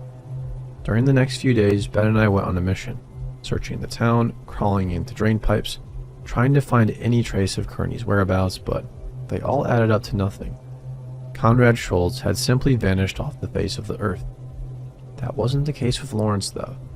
No, he was still around, having made some new homeless friends. We encountered him several times begging on the streets. I asked him every time, "Where's Kearney, Lawrence?" But he just acted like he had never heard of him. The last time I would see Lawrence was across from work, attempting to break into a car. I had called the police on him, and they had arrived rather quickly, arresting him on the spot. While he was being led away by the police, I shouted after him one last time, "Where is Kearney, Lawrence?" But he just ignored me and let the cops drag him away. The next day, I filed a police report, reporting Kearney as a missing person and suggesting that Lawrence may know something about it, but nothing ever came of it. So, Lawrence, I don't know if you did something to Kearney or not, but if you did, let's not meet again.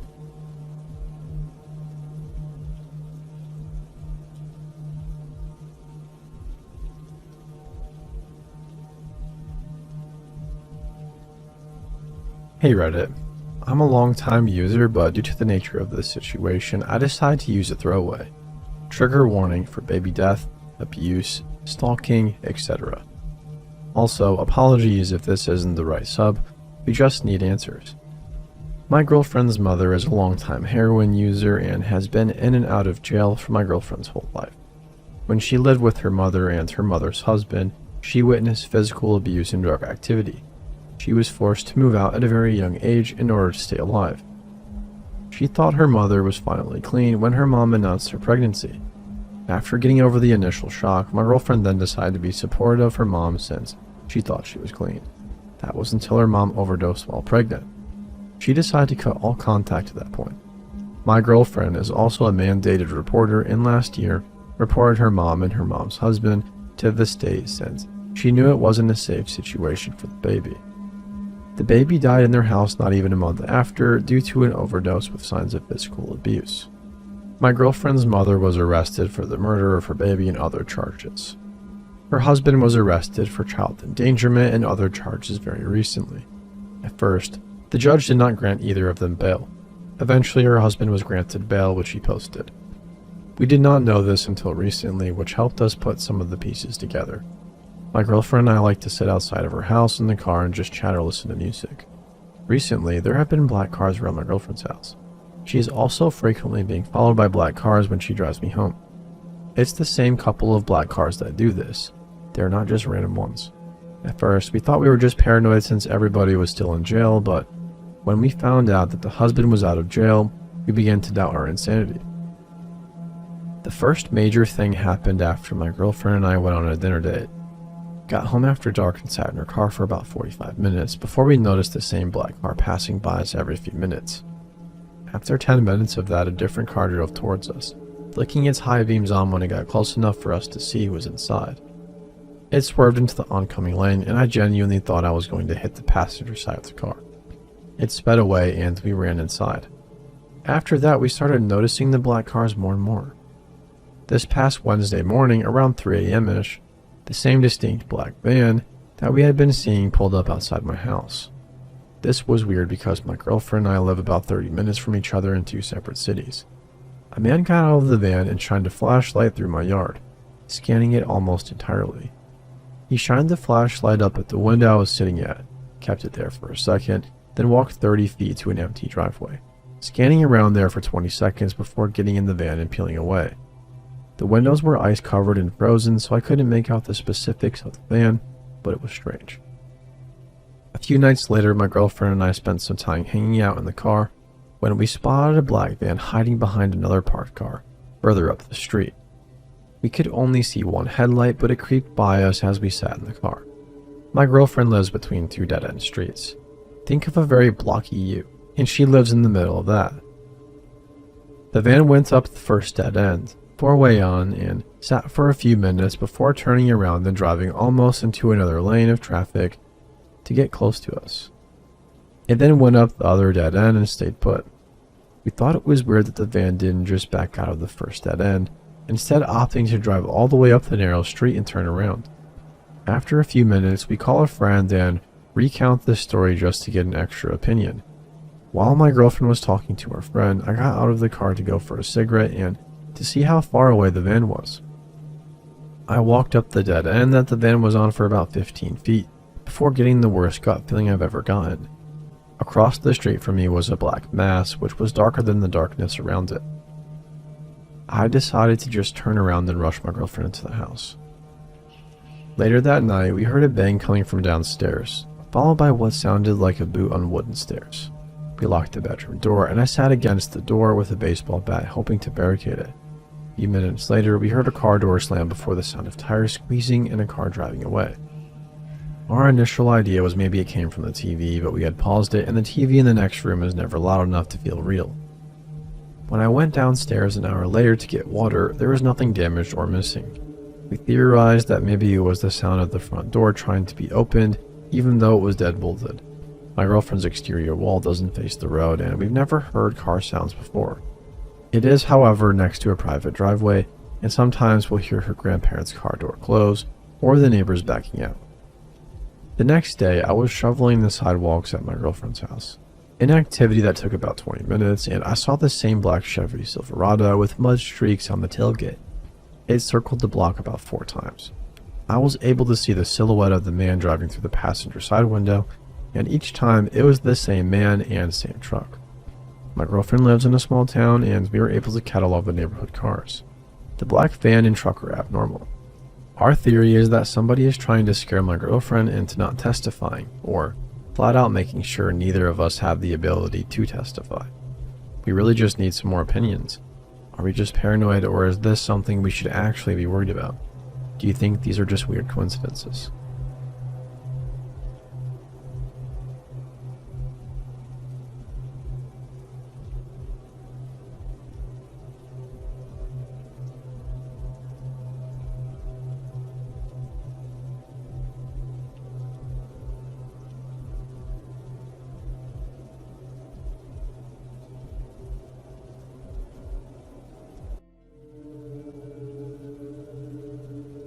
This happened a few years ago with my friend June when we were maybe 17 or 18.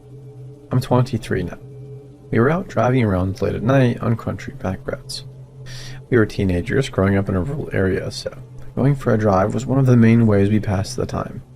We were both into goth stuff and witchcraft at the time, so we pulled off the side of the road to walk around a small graveyard in the woods. It was impossible to see at night, but we'd gone there a few times the day before just to hang out. The whole area is heavily forested, but the path to the graveyard is short. It's right next to the road, just barely hidden in the woods. Anyways, we started slowly on the small loop that takes you around all the gravestones, using our flashlights to read the names and look at the carvings of the stones. I was very comforted by graveyards and the night at the time, so I was honestly very relaxed, and we mused about ghosts and death and whatnot as goth teenagers do. About halfway around the loop, at the furthest point from the car, June got my attention as she'd noticed a light in the woods. It looked far away, like it could have been a car on the road, so we turned away and kept walking. However, about 30 seconds later, she got my attention again, and the light was much closer and obviously quickly moving towards us, and then I heard the sound of someone crashing through the woods. It was obviously someone with a flashlight making a beeline toward us, and we backtracked and ran to the car. I unlocked it and climbed into the driver's seat, turning the car on as fast as I could, and right before the lights came on, this huge grisly-looking man, dressed head to toe in camouflage, carrying a huge crossbow and wearing a headlamp, busted out of the foliage and was coming right for the car. He has this manic look in his eyes that just made me want to escape this even more, and I reversed as quickly as I could and peeled out of there. We didn't stop driving for a while. Even though we never saw him following us after we drove off, we both couldn't shake the feeling that we were being followed. Finally, I think we both got too tired to stay out any longer, and we went back to our houses, but I still constantly think about how quickly he got to us. If we hadn't sprinted right when we did, he would have caught us as we were getting into the car. I literally slammed my door about a second before he came barreling out of the woods towards us. Plus, the fact that there are no houses nearby. This person was waiting in the woods in full hunting gear with a weapon. And we clearly weren't animals as we had a flashlight. And there was a no trespassing sign in sight. The whole area around this graveyard is state park. I go out into the woods and into weird places in the night a lot, and I've seen some stuff I would consider supernatural that really scared me. But none of those things ever truly made me afraid to go into the woods like he did. I still go out on my own, but I never let my guard down like I used to.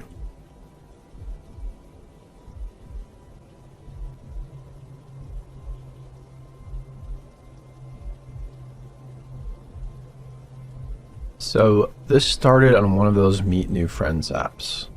I'm not just a huge loser, I swear. I moved to my current city during the pandemic and have a work from home position, so it just hasn't been the prime circumstances for a social life. I matched with this random girl that we'll call Annie. I can't remember if I saw her first or vice versa. Honestly, I was paying more attention to the profiles than the pictures, and she seemed okay. Spirituality came up somehow. I can't remember how this happened either, and to be fair, it could have been either of us. I've recently been more seriously following Norse paganism, but it wasn't something I was seeking to explore with other people. It's mostly a private thing, not to mention my own beliefs are more metaphorical. But that doesn't mean I'm close to the experience entirely. So when she mentioned having an LGBTQ neurodivergent pagan femme coven, I was like, okay, wow, that's either very specific or very broad, but hey, why not? Maybe it'll be fun. So we agreed to meet first before I went to the event. One weird thing that stuck out in our text conversation was that her partner was in some bizarre Scientology rehab. At first, I assumed this was a place where one recovers from Scientology, but I did ask her if her partner was a Scientologist. I didn't get an answer. We only met for an hour to have coffee. I think more red flags would have popped up if we had more time, because the little things that went off on my radar were things that weren't that weird. Like they were explanations, or I decided to give her the benefit of the doubt, and my dumbass didn't ask again about the Scientology thing. I kept meaning to Google Scientology rehab, but kept forgetting to do it. I've since Googled it and can't find anything about a rehabilitation for ex-Scientologists, so I wish I'd done that sooner. There were, however, other things that stuck out. They're relatively benign out of context, but putting everything together in retrospect made me feel dumb. She wouldn't answer any direct questions about herself, and not for lack of asking. I'm the kind of person who is conscious of when the attention is all on me, so it made me uncomfortable, and I didn't learn anything about her really. Most of what she had said had to do with her spiritual awakening. Her spiritual awakening itself sounded weird as heck. She said that she had a realization that she was like a lighthouse that was drawing people toward their personal enlightenment. And, okay, I did think this was weird, but, like, she's from California. I don't know, maybe that's kind of normal. I just chalked it up to her personal beliefs being whatever they were. Reincarnation came up. Reincarnation is a big part of paganism, although Asatru additionally focuses on your ancestors. She told me she didn't think she had any past lives and was a new soul, which didn't make a lot of sense, but okay, whatever. Not my circus, not my monkeys. The vaguely supernatural element she placed on herself was strange, but I know a lot of people want to feel special. That didn't mean I had to believe it. At one point, I told her about this random woman I met at the pagan festival who tried to con me. She wanted to charge me so I could be under her wing or whatever. I don't need someone to protect or guide me, so I declined. As I was telling this story, I could tell Annie was conflicted. Like she wanted to agree but didn't. Finally, she said something blasé, like how it was only inappropriate because the student should choose the teacher. So I clarified that I did not want a teacher. Her response was very mirroring, and I'm not a moron.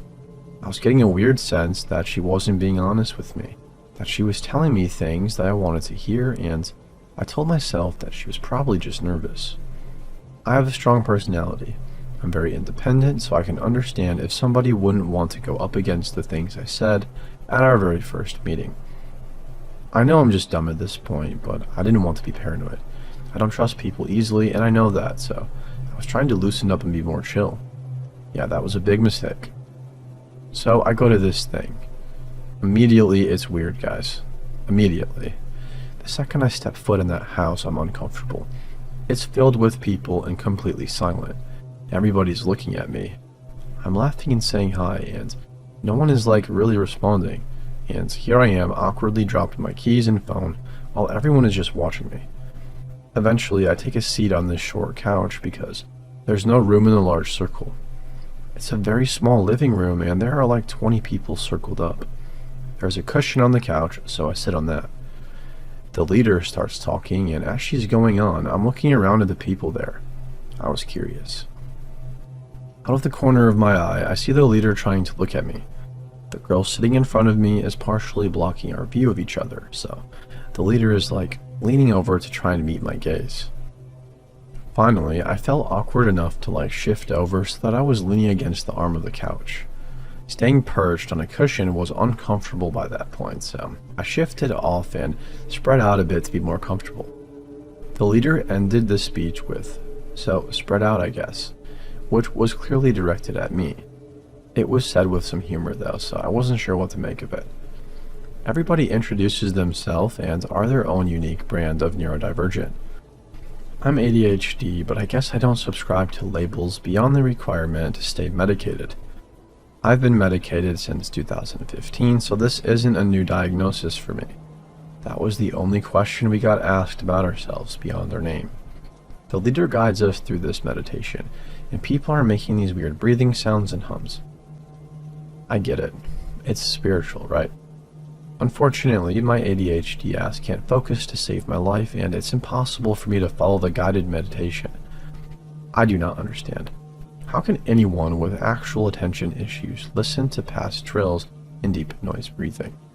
So I'm sitting there with my eyes closed and barely paying attention, because I can't. But I do hear the leader say that we should think of anything we want to ask her or need from her, and that got my attention. What the heck did I need to ask her?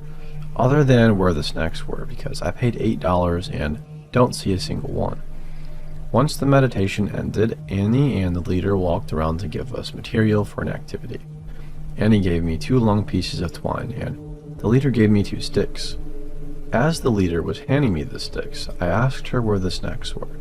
She was like, "In the kitchen on the table, where the snacks tend to be." I'm a dry, sarcastic person, so I thought it was her brand of humor. I laughed and played along with, "Oh, alright, I think I'll find them."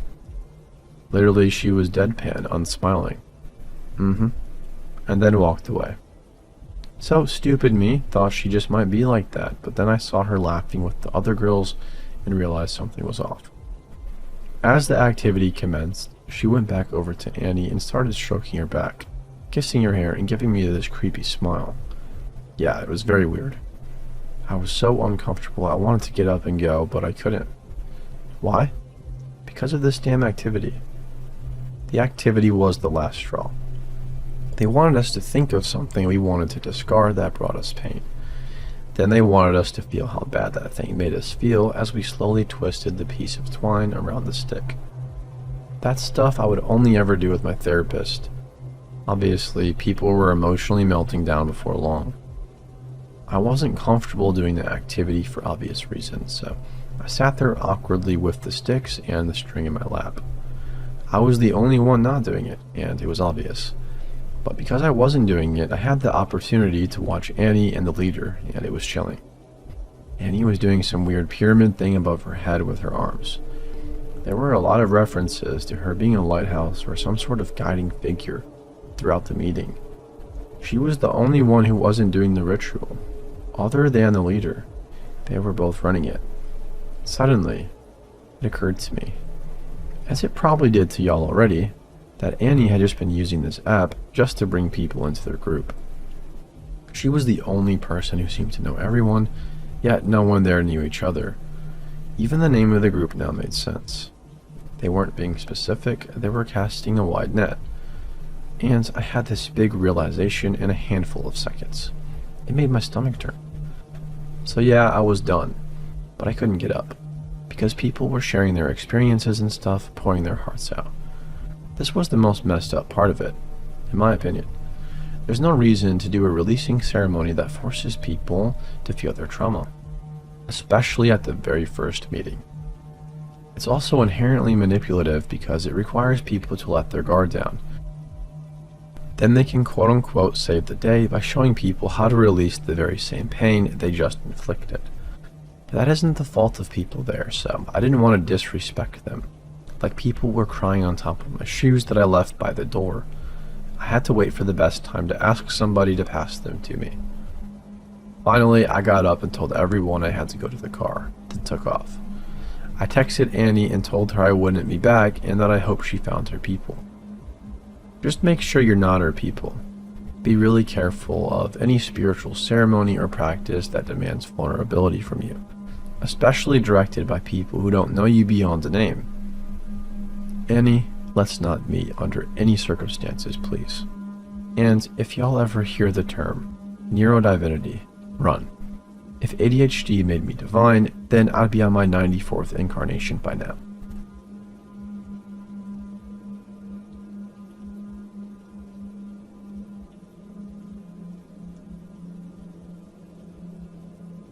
Hey folks, I'm kind of new and this is the first story I've submitted here, so let's get started. I must clarify that this didn't happen only to me, but to my uncle too.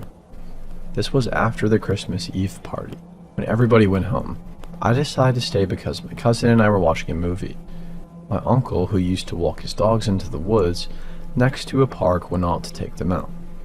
Before this, my aunt told him not to do that because it was too dark out there. It was around 4 or 5 a.m. He didn't care much and he went off anyway. My aunt was still worried, so I went along with them. Once there, anything wrong seemed to happen, everything was quiet.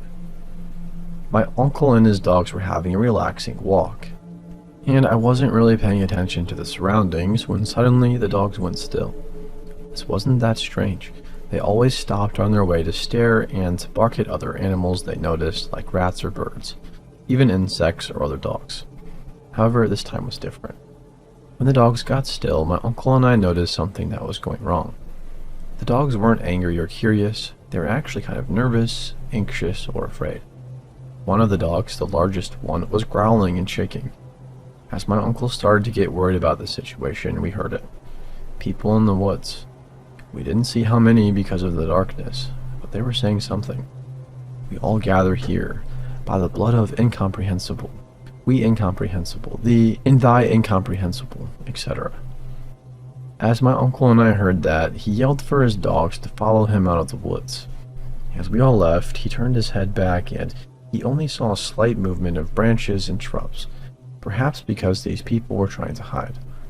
After all that happened, he hasn't walked his dogs near these woods, nor when it gets dark. So, to the strangers in the woods, let's not meet.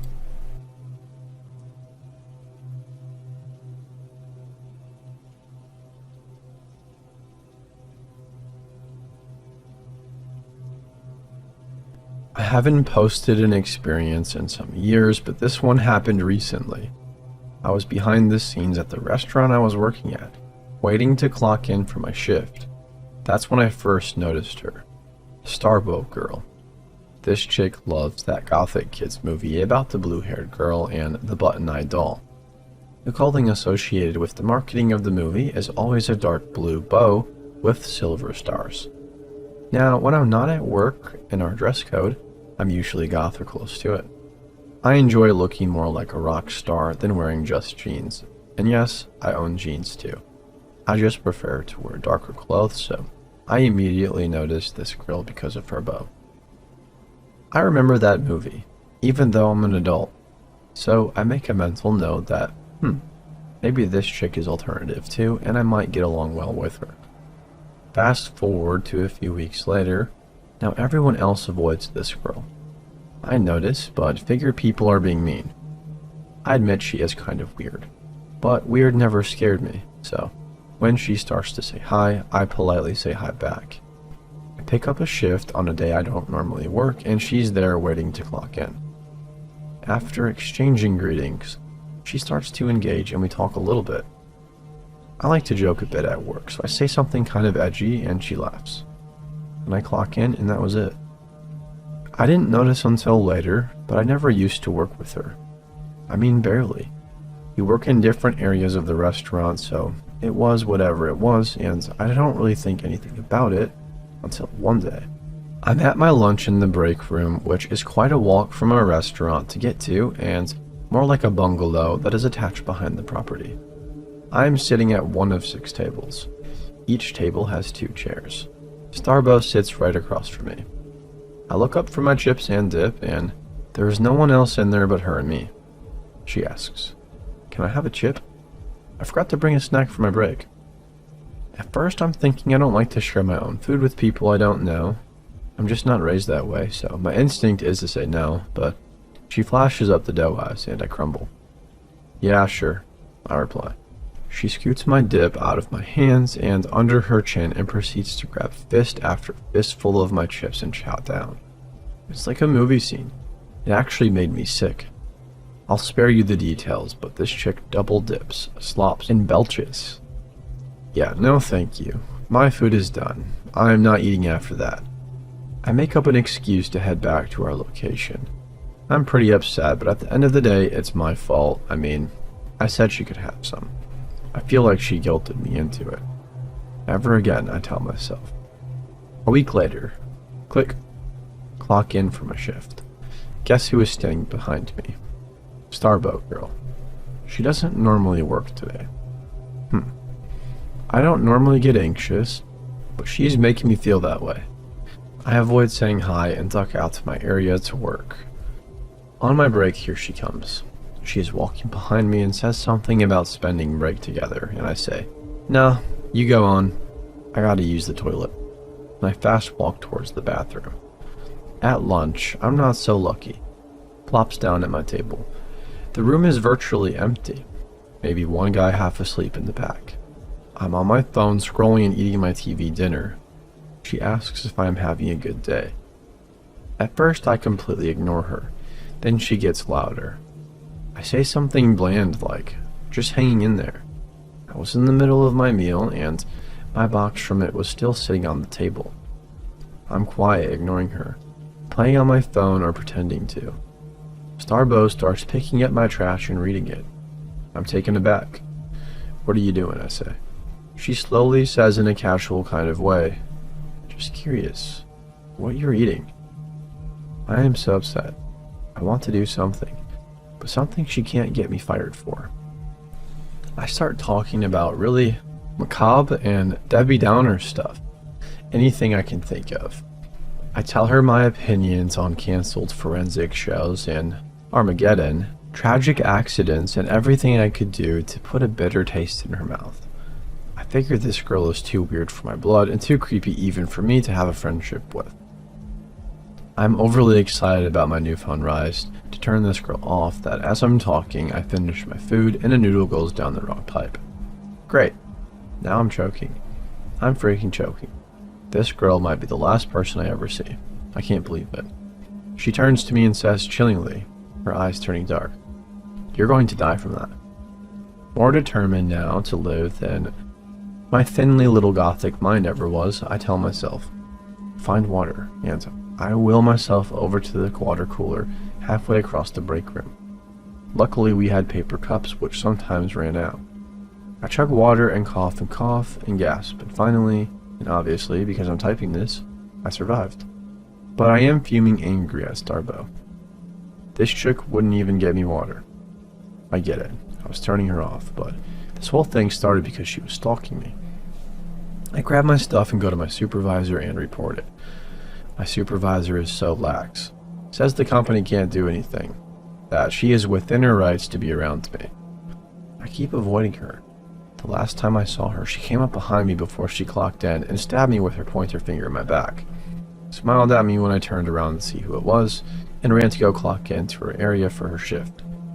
Now she works the same shifts as I do. I think she changed her availability to be near me. I also think she has been getting breaks and lunches close to mine, so she can come hunt me down in her breaks. I really don't know what to do besides report her or make up an excuse again to leave if she finds me.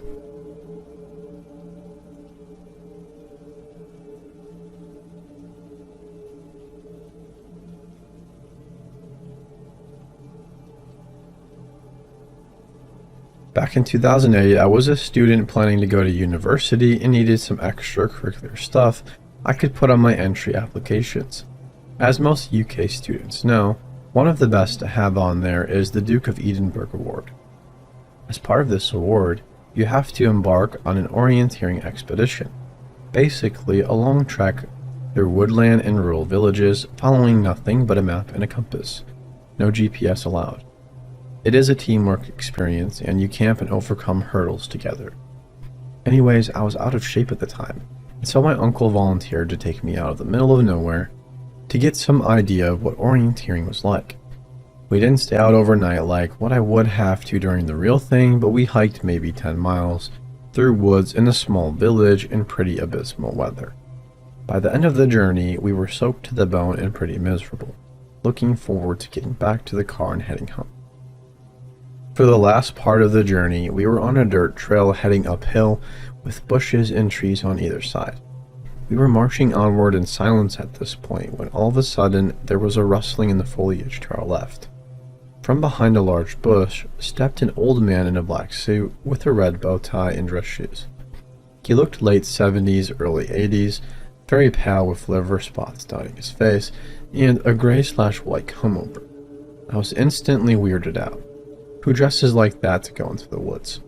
The instant thought seeing a guy his age out there in those clothes in those weather conditions was, this guy has lost his marbles. There was something else that took me an extra moment to notice, though. That absolutely puzzled me. The guy was bone dry, didn't even have mud on his shoes. We stopped in our tracks and just stared at the man for a moment, who appeared to be as frozen and shocked at seeing us. My uncle made the first move, taking a step towards him, asking him if he was okay. The old man continued to stare for a moment, not moving even a twitch, then became suddenly very animated. It was like he suddenly snapped out of a trance. He started flailing his arms wildly, saying something awful had happened, that a good friend of his needed help.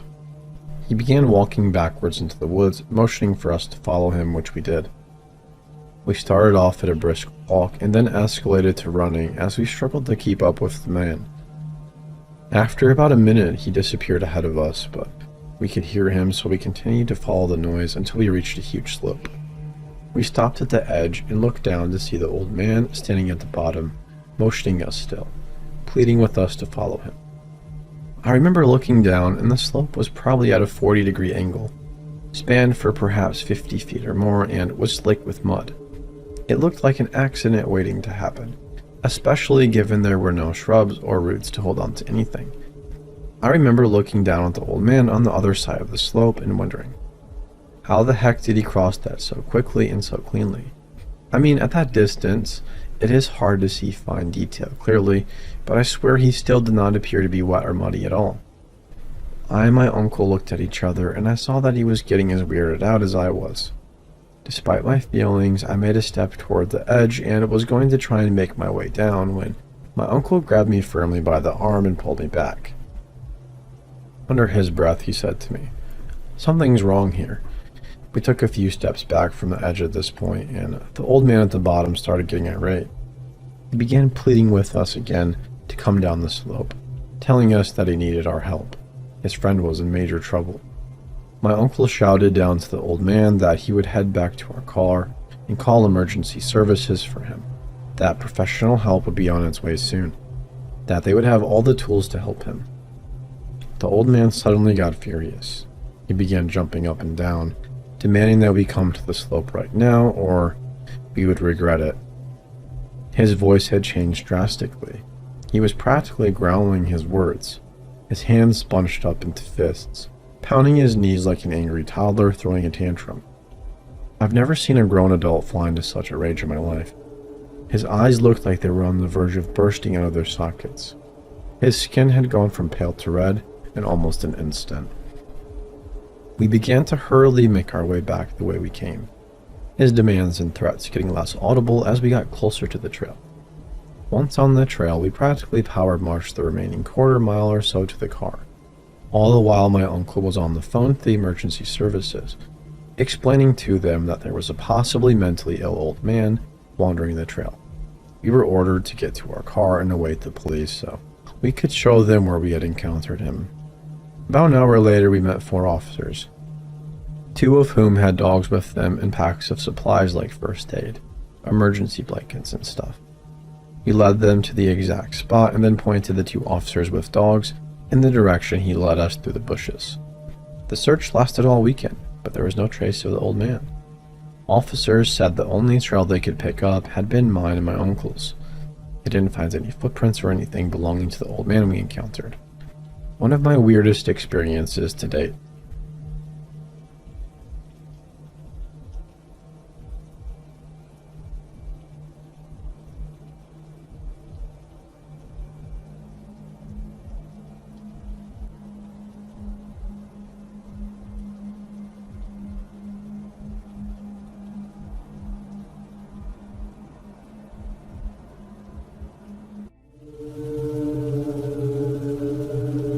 When I was a kid, I lived in a pretty normal, semi-rural suburb of a major US city.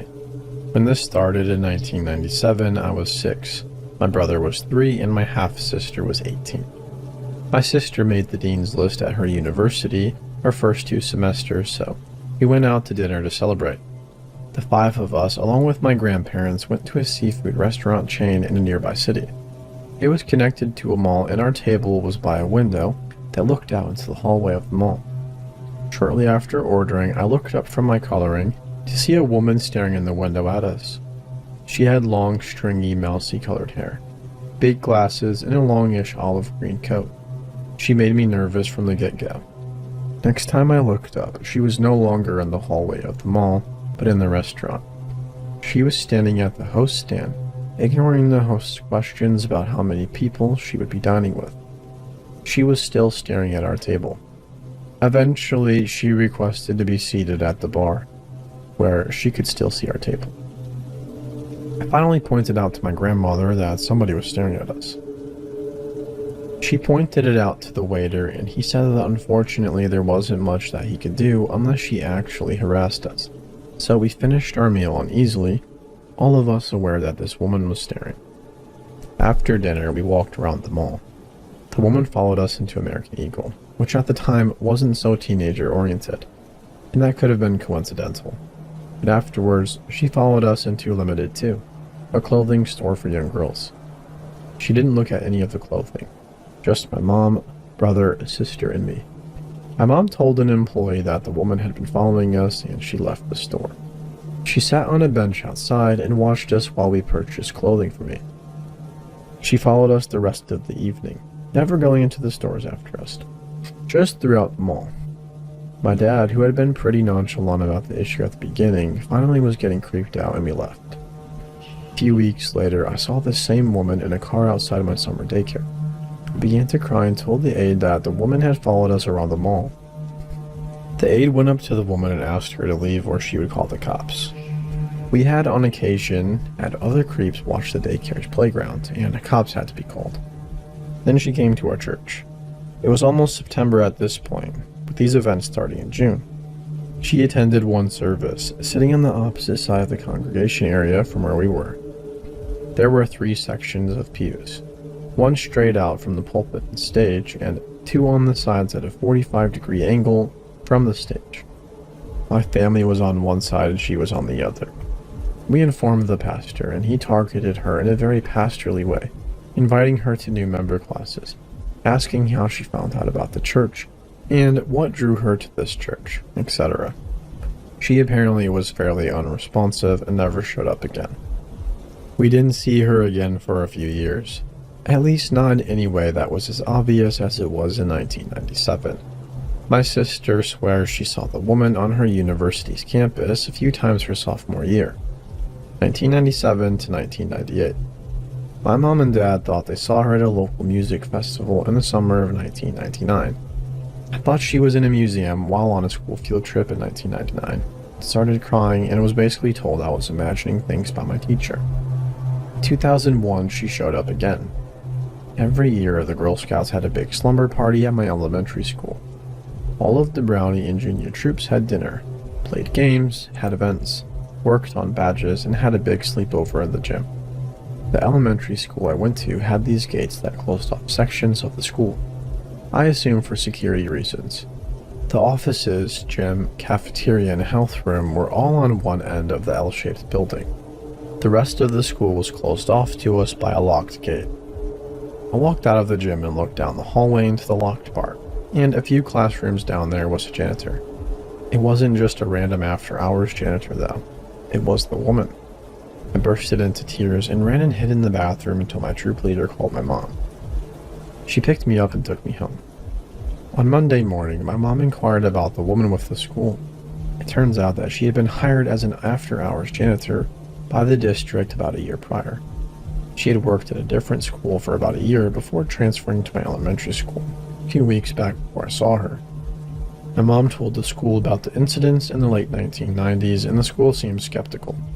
I ended up getting cast in the school play for a few weeks later, and would be at school after hours, so same time as this woman. She was often at the gate, staring into the gym, watching our rehearsals. She must have started at 4 p.m. since she was never actually in the gym, only on the other side of the gate, and that's when they shut the gates. I told the director that the woman was watching, having realized that people thought the stalking aspect of this was a figment of my imagination. The director did tell the school they saw the woman on the security camera watching us, rather than doing her job, and fired her. They informed my mom that the woman was fired as well. Once again, it all stopped in any obvious ways. I was driving with my dad one day and saw her in a car in 2002. My brother saw her at the park that his Boy Scout troop had an event in once. My sister saw her at the restaurant she worked at in 2002, as well, and refused to serve her, getting a co-worker to do so. She said the woman never stopped staring at her. It stopped again until 2008.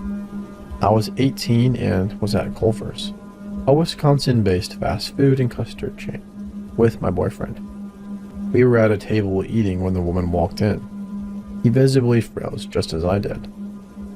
Apparently, his family had the same issue with the woman that we did. There were a few instances of her actually stalking them. His dad owned a restaurant for a time, and she would come in and ask people about the owner's kids, but would refuse to talk to the owner or would go silent if he approached.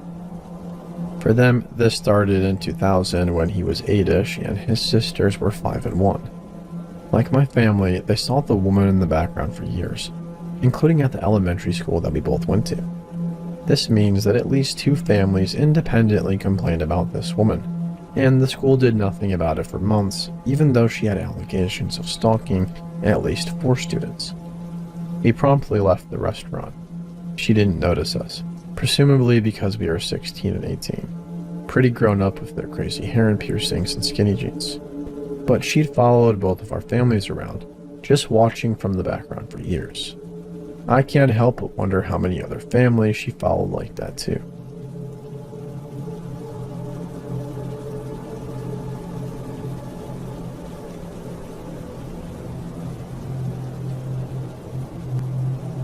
I'll never know what this man's intentions were, but I am thankful I listened to my gut anyways, even if it took me a hot minute to smarten up. At the time that this happened, I didn't think much of it until looking back on it from the perspective of an adult more mature and wiser. Now, as I revisit the memory of this encounter, I am convinced something more sinister was at play, but I'll never know for sure. I was 17, and as teenagers tend to be, a lot less cautious than a young girl of my age ought to be in a new country completely foreign to her. I was on vacation with my family to escape the cold winter weather up north. My parents were very liberal about giving me the breathing room I desired, and I wasted no opportunity to use that to my advantage, as much as I was afforded. It was a family resort and nobody was all that concerned about anything happening. We all had our vacation blinders on, so to speak. Every night after the sun went down, I liked to wander off to the pool to swim and soak in the hot tub, while my parents stayed in their rooms. When you're basking in the lap of luxury at a high-end resort, you don't think about the potential for danger. In hindsight, I suppose this is why tourists are considered ideal targets for predatory activity. Being on vacation made me more sociable and, additionally, more trusting than I normally would be. I admit that the false security that came from being within the illusory security of this protected resort caused me to lower my guard substantially.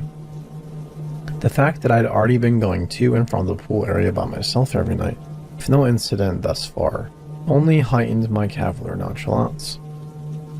While my parents gave me the breathing room to enjoy my independence, I was here to make friends and have a good time. I didn't care about much else. So, just like any other night during my stay, I was lounging in the hot tub, chattering amongst the guests, all of my worries completely forgotten for the moment. I was getting a lot of attention, mainly because it was apparent that I was Canadian, and all the guests amongst me were apparently fascinated by this. I was barraged with questions, some of which I could not decipher whether they were genuine or trolling. Yes, we do have heat and electricity up north. I kid you not, I was actually asked this. Amongst this group of people, I was particularly invested in this conversation I was having with a much older man, who came off as nothing but warm and friendly. He had claimed he too was on vacation with his family, but they were nowhere to be seen. In fact, he, not including me of course, was the only one who seemed to not know anyone there. Everybody else was with their families. I figured that was normal enough. However, because I too was vacationing with my family, and they were nowhere in sight either. What strikes me as odd, however, is how he seemed to be engaging only me in conversation and ignoring everybody else. He was nearly 3 times my age. Doesn't help matters. As the night progressed, people began retreating to their rooms, leaving just me, this man and a few others. It was around this time that he shared with me what room he was staying at before asking, innocently, where I was staying. Foolishly told him, but only the sectional area. Although he had asked which room specifically, I had enough sense to not divulge that much. Things didn't take a particularly unsettling turn until I began to notice how eerily quiet things had become. There was still some people around, but it was just me and him in the hot tub now. I took this as my cue to start heading back. Bidding him goodbye, I got up to leave, but he instantly stopped me, insisted that he walk me back to my room, as it's not safe for a pretty little thing like me to be wandering around the resort by myself at this late hour of the night. I took this with concern akin to a protective uncle, but waved off the supposed hospitality, insisting I would be alright. He became more persistent, switching from concerned guardian to fearmongerer. He told me how bad things happen to young girls like me without an escort. As he droned on about the dangers that might surely befall me as a young female on vacation, with no parents around to guard me, a small defenseless young girl, I felt the first wave of unease wash over me.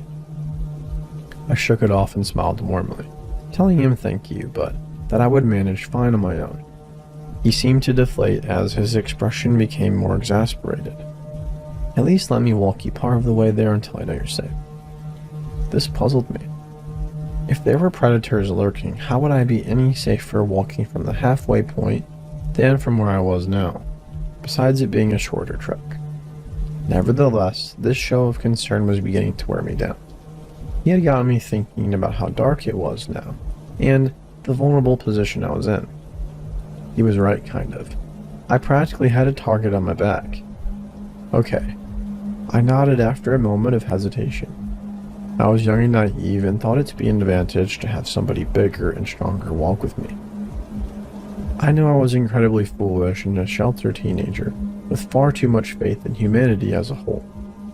Very unlike the cynical and distrustful woman I am now who always follows her gut. I also, as annoyingly typically as this sounds, did not want to be rude. Fortunately, I have since grown out of my people-pleasing complex and will not hesitate to say no when I feel weird at the first sign of a red flag, but I had yet to develop this quality then. I hesitantly relented. At the moment, my fear of coming off as rude to an adult overrode that of any subconscious or otherwise concern I had for my safety. His eyes lit up and he nodded approvingly. Good. Let's get going then. It's late and your parents will worry. I ignored the twisting in my gut and rose from the hot tub, shivering from the sudden exposure of the cold air. Suddenly feeling too exposed, I hastily fastened my towel around myself, padded towards the lockers. At this point, I was just determined to get back to safety and warmth of my hotel room. It was only as I was getting closer to leaving that I began to get this sinking feeling in my stomach that something about this whole night just wasn't right. My suspicions were further affirmed as I took note of my escort following me. The lockers were outside and the women's changing room was to the left of them. I was going to retrieve my clothes from the locker, change in the locker room, and then go. With this complete stranger who I didn't know at all. I noticed he was standing a little too closely now, and I instinctively shrunk away from him. This definitely wasn't right, but it wasn't until I was shakily pulling my top on over my soaked bikini top, having already decided I would skip the locker room, which regrettably accented my womanly curves a little bit more than I was comfortable with at the moment, and which he seemed to notice as well, that I decided I could not wander off with this strange man that I hardly knew. Any last bit of false security had waned away the moment I felt his eyes on me, watching me dress, his eyes clearly appraising my body. I shivered again, this time not from the cold. As I pulled on the rest of my clothes, I had already made my decision. You know, I really appreciate you offering to walk me back, but I think I'll manage after all. Thank you, though.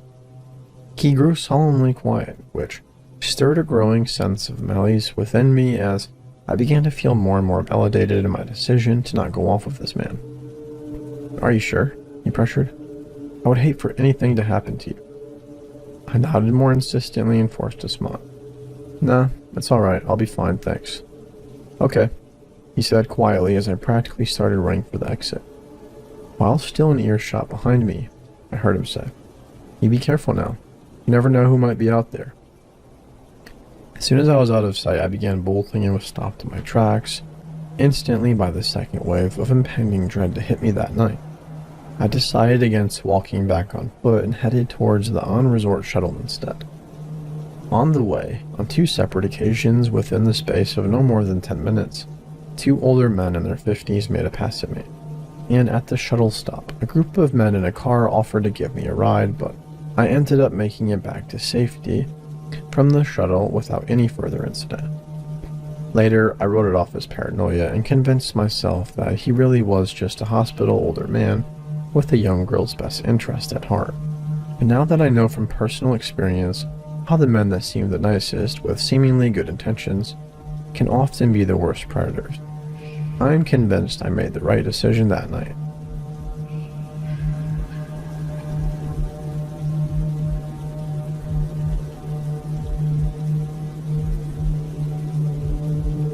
So this happened a few months ago. My best friend P and I had just gotten out of school. We decided to get ice cream after school, and before we know it, it's 6 p.m. We leave the ice cream shop, which happens to be right next to the liquor store. Small city. We notice this shady guy standing outside the store, and we try to brush it off, but there's just something not right about him. A woman leaves the liquor store, and she's dressed nicely in a dress and heels. She starts walking, and before we know it, the guy starts following her. My friend and I get concerned, so we decide to tail him a little bit to make sure he doesn't have any bad intentions. Things escalate when we realize that he's filming this woman and she has no idea. It's disgusting. He's following her and has his phone out trying to get a better video of what's under her skirt. P and I look at each other and have a mutual understanding. We know we have to do something, so we take a deep breath and somehow manage to put ourselves between the woman and the man. We hear him curse, but we don't dare turn around. We are spread apart, making sure there's no way he can get her on film. Mind you, we're both 5'1", 17-year-old girls.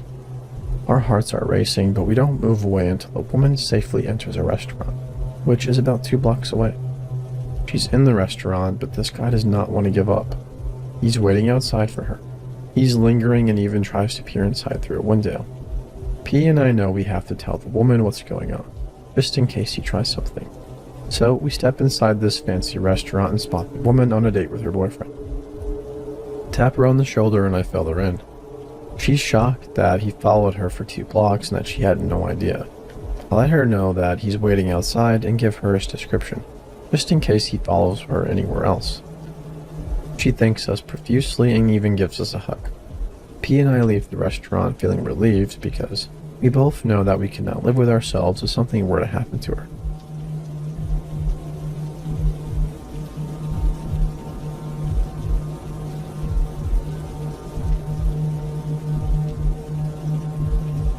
I'm a 22-year-old female and come from the US, but am currently living in Germany for a work study.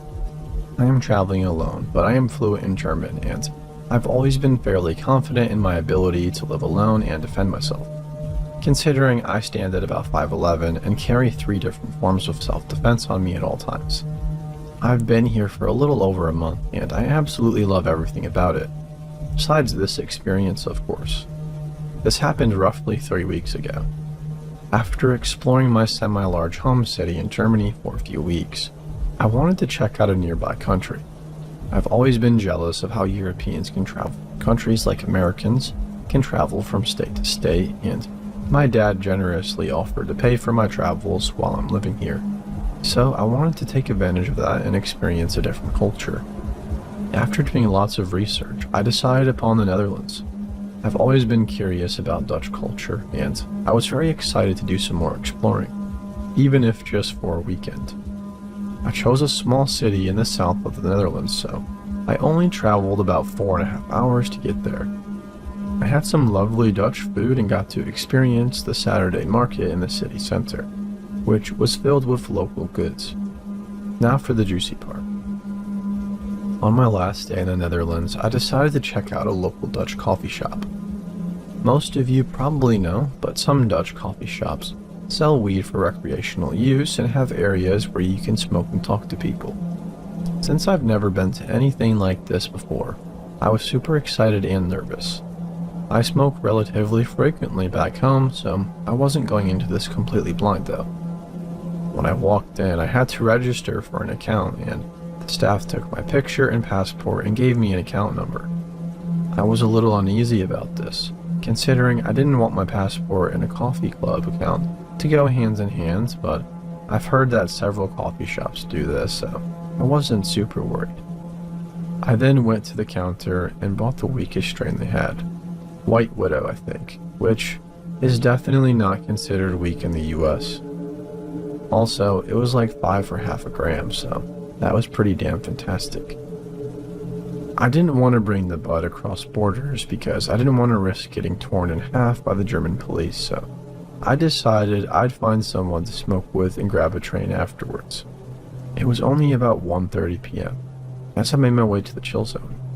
A hazy room filled with foreigners and locals, all ripping bongs and dragging blunts.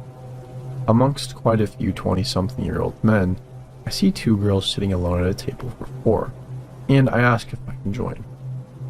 They happily oblige and we start chatting. They introduced themselves as Alex and Jen. Both of them were Germans, and when I mentioned that I'm from the US, they got super excited and started gushing about how awesome California must be, to which I've never even been. Not even after a minute that I'm talking to Alex and Jen, some lanky, freaky-looking boy looks over from a different table and says, "Oh, you're from the US? We were just talking about how we wish we could afford to travel there." Immediately after saying this, he sits down across from me, despite the fact that nobody invited him to. Looks-wise, this guy appeared to be anywhere between 25 and 30, relatively scraggly with big hazed-over brown eyes, shaggy brown hair, and a very large mouth, which was always slightly ajar. Though he was slightly unkempt, he seemed relatively normal, despite inviting himself to pop a squat with us. This lurky boy starts asking us normal questions. Where we are from, where we work, how do you like the Netherlands, and stuff.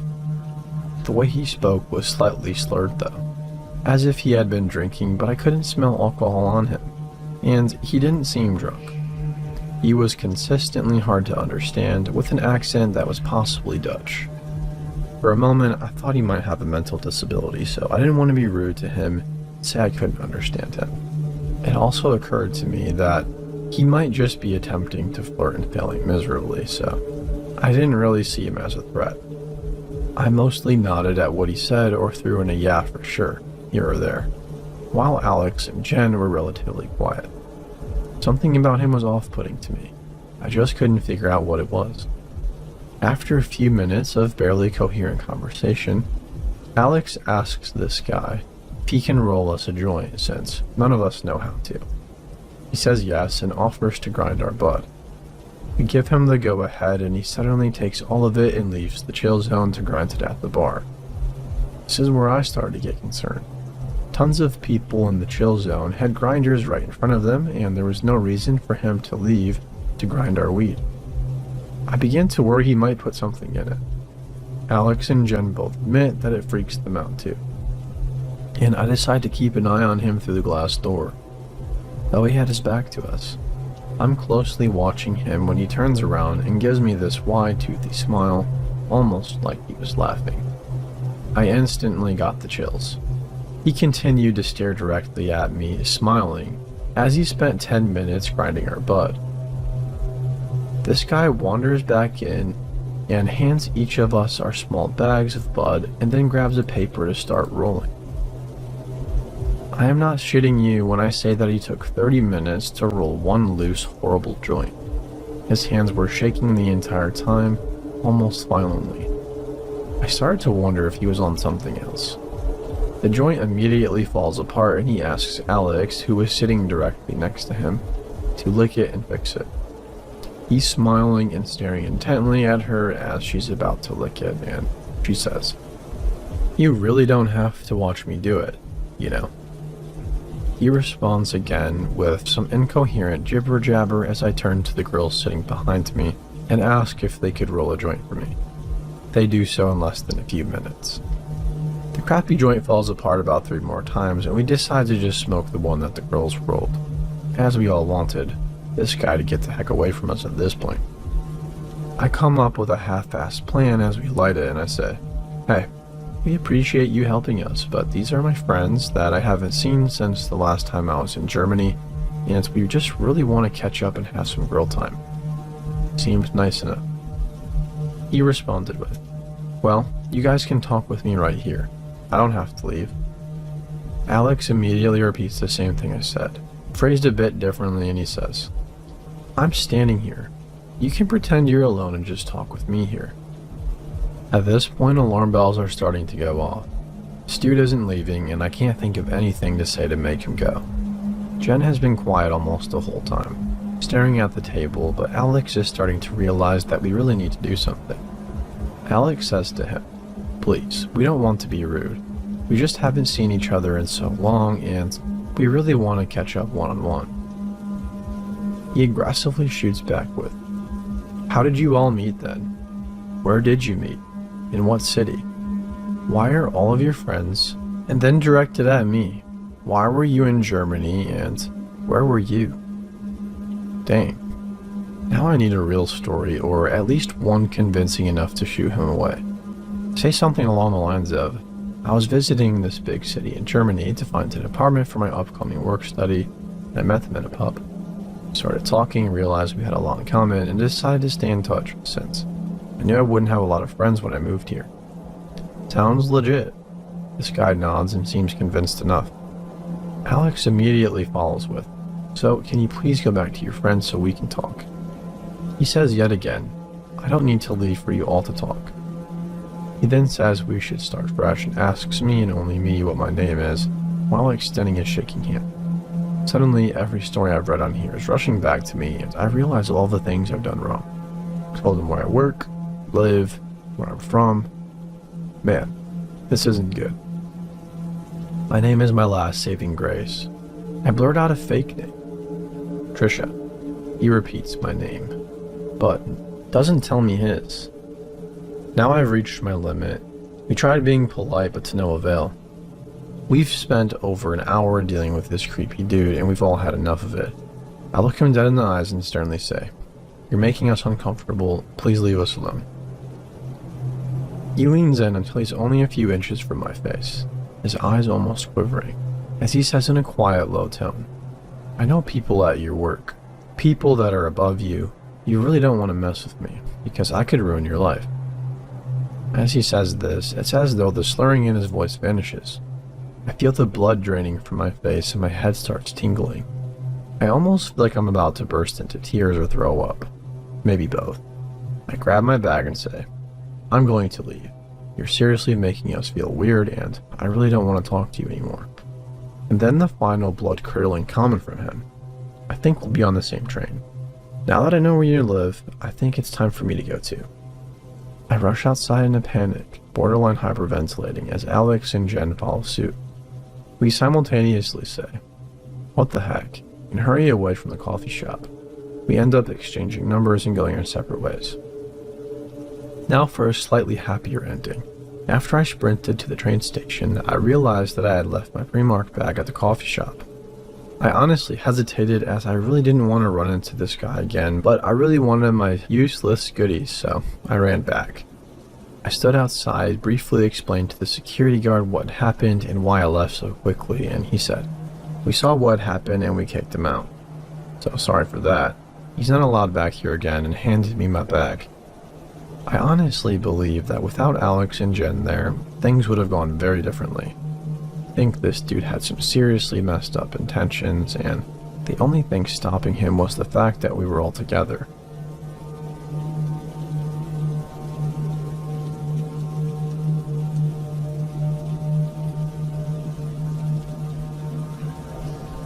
I came across this subreddit a few days ago and thought I'd share my experience. This happened to me back in 2005, right after I graduated from uni. I live in a small town near the outskirts of London. It's not creepy or out of the way or anything, but it can get quite deserted at night. The night in question, I and a bunch of mates were going to all get together and go down to Fabric in central London. I was getting ready to leave the house when my girlfriend Sarah called with a bit of a problem, prompting me to tell my friends that they should go on without me and I'll meet them there. I hopped on the bus and headed to hers. A few hours later, I'd helped her sort through her crisis and was thinking I'd better make a move on and head to the club. I asked if she wanted to come. Several times she insisted that she felt better and wanted to stay at home. Knowing better than to test her resolve, I left it at that and called a minicab. I was waiting for the cab at the front of the driveway when Sarah joined me for the wait. We were kissing when the car drove up. This was my first sign that something was wrong. We didn't hear him pull up because he was driving really slowly with the headlights off. The only reason he grabbed our attention was because he turned on his bright lights at us. It was an old cream-colored Mercedes station wagon. I ignored whatever apprehension I had because I thought I just had an overactive imagination. Okay, so he pulled up quietly. So what? Knowing what I do now, I'm so happy Sarah never agreed to come with me. I got in the cab and told a guy who was in his mid-40s that I wanted to head to Fabric in central London. He just nodded his head while looking into his driver's side wing mirror. I said, "Did you hear me, mate?" He nods again, this time also letting a yes slip out. "That's quite a fare," he said, all the while staring at the window. That's when I realized what he was staring at in his mirror. Sarah walking back up to the driveway. I was about to react when she got to the front door, but the cabbie beat me to it, turning and saying, "Can't have the little lady going on unescorted now, can we?" All manner of deviance out there. This threw me a bit as his whole behavior was off, but I also knew that's what I would have done had it been the other way around, and maybe this guy had kids himself. I decided to just talk to him, break the ice, and after about 5 minutes, I felt at ease as we slipped into a familiar conversation. Football and women. It was all okay until he started telling me about his ex and best friends, how they had been hooking up behind his back, about how he kicked the ever-living shit out of his friend for it. Then he started fixating on his ex, saying how all women were whores and liars and were only out for themselves, that men are only there to pay off their debts and wants. He even tried to justify a time when he kicked the shit out of her, saying that men can't be excused for their actions if appropriately provoked. Then it got even weirder. He started talking to me about men, trans men, how he liked that they were the best of both worlds, that they were something he could fuck, but that they were also wired like men and not out to get you. Those she-men are tighter than a twisted screw. I like it when they bleed a little on my you-know-what. Though some ladies are mighty fine, like that ass of yours. He turned to stare at me through the mirror, almost testing my reaction. I'm man enough to say that I was freaking the heck out by this point, not only at the conversation, but at the fact that the mobile phone I'd forgotten to charge had died halfway through his rant. Not one to show my fear, I asked him to stop off at an ATM so I could get cash out to pay him at the end of the journey.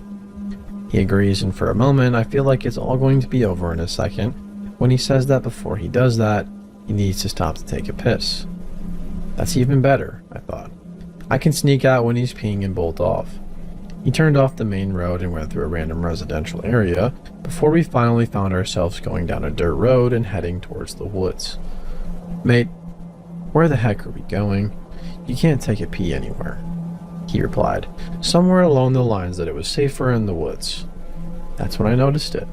This particular car had no unlock feature in the back, and a very quiet, slow tug on the door handle revealed that the child lock was on. I was trapped. He stopped the car near the edge of the woods and turned and asked if I wanted to join him. I declined and said that I was in a hurry and asked him to hurry himself. This seemed to anger him, and he slammed the door and vanished. I waited about 1 minute and tried to climb out the driver's side, but it was locked too, and I was scared that my movement had alerted the cabbie just outside. Having tried and failed to restart my phone, I looked around to see if he'd left a phone or some kind of device that I could communicate with, but nothing.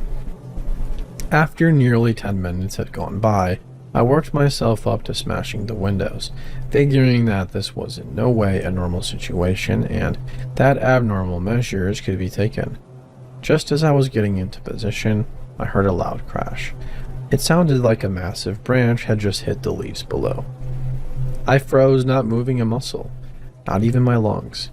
I wanted to be able to hear everything just at that moment. As my ears slowly tuned in, I began to hear two very distinct sounds, but both in intervals.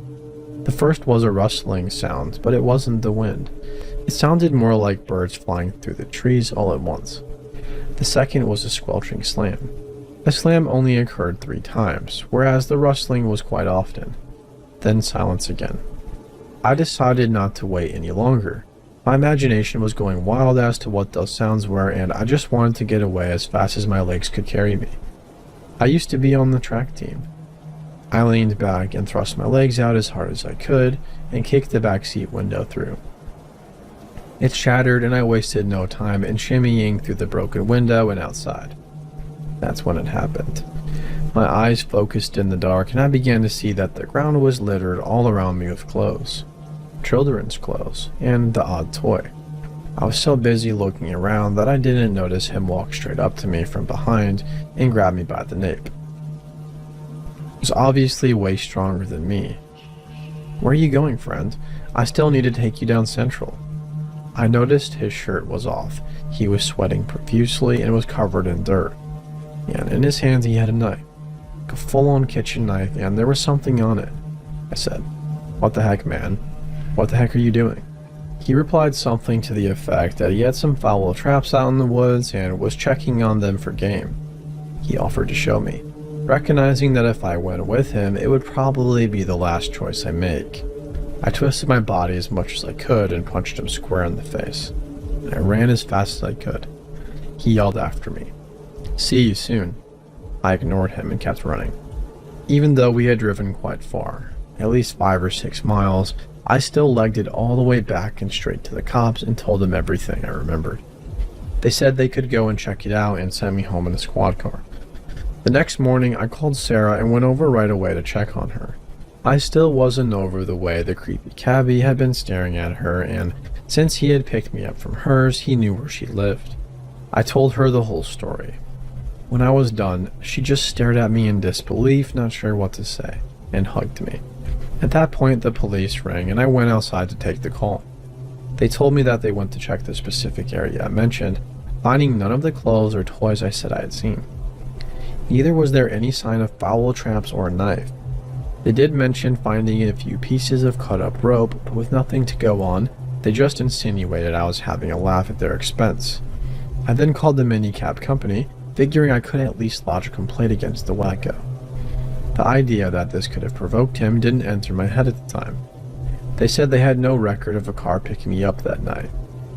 One had been sent, but by the time it arrived, nobody was waiting. This creeped me out all over again. How had he found me then? Was it random? Was I chosen? Could he have been listening in to their private car radio network or something? I left Sarah's and headed back to mine, and she was going to join me after helping her mom do some chores.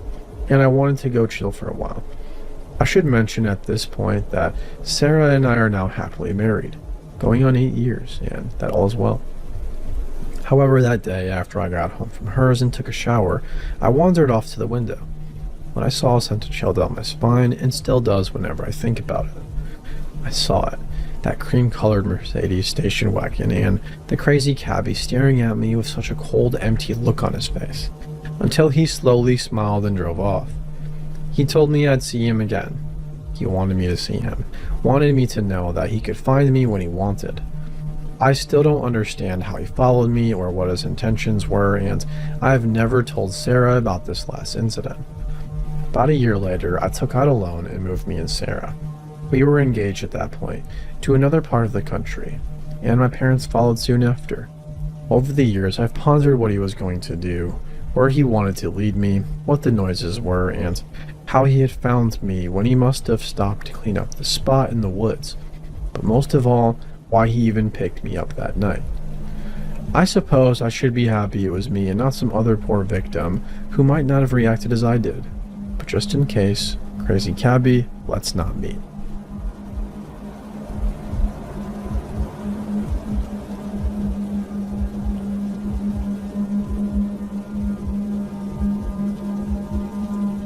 This happened some years back when I was in my last year of schooling. I was on a bus on the way to school when I happened to look up and met eyes with this guy. It happened by chance, so I quickly averted my eyes and disembarked the bus. From then on, I would have frequent chance encounters with him. My course happened to be on the same floor as another course, but on different sections of the building with the elevators in the middle. I would see him everywhere, in the corridors, at the elevator, etc. It weirded me out because he would attempt to say hi and smile at me. I didn't know him and have never seen him ever, so I would ignore him. Turns out he was studying at the course opposite mine. I chalked it up to coincidence, but still felt extremely uncomfortable. Told my friends about it, and they told me that the guy had some extremely disturbing violent tendencies and had maybe even stalked other female students. Understandably, I freaked the heck out. The climax came one morning when I went to my classroom, which was really a project room for the final year students. I arrived late as always and went about setting up my station. The room is supposed to be locked and only accessible by a key card, but we keep the door propped open. All the desks are shielded with tall partitions and mine was shielded from the windows. Suddenly, the weird guy came into my classroom and went towards my table. He didn't even belong in this section of the building. Also, how did he know exactly where I sat if my desk was shielded from view? He saw me and I saw him, and I hurriedly attempted to feign sleep in hopes of chasing him away. He approached my table with a shoebox in his hands and asked why I was on the table and if I wasn't feeling well. My friend awkwardly told him that we were working. My friends were in a corner watching a variety show and laughing, obviously not working. He said he had something to give me. I stayed silent and continued pretending to be asleep. This lasted until he awkwardly went away. Later on, as I related this to my friends from the other course, they told me that he was extremely protective about the box and was extremely threatening to people in his class. Went something along the lines of, "If you look, I'll kill you." Problem was, nobody expressed interest in the box and the threat was unprovoked, so they got curious and peeked into the box to find that it contained dead flowers. Why would he feel the need to pick dead flowers and gift them to me in a shoebox? I felt extremely unsafe and uncomfortable and insisted my friends accompany me everywhere until it felt safe enough. The strange guy also never appeared again.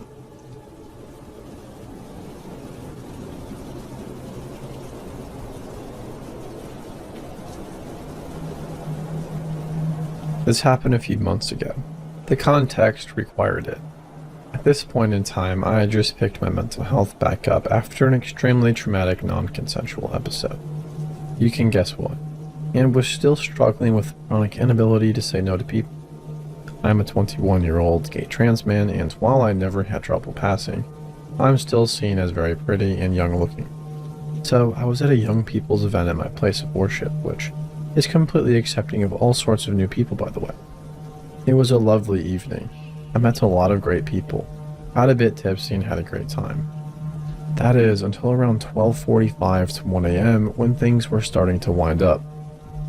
I went upstairs and met a man, looked approximately in his late 30s, called Tobias.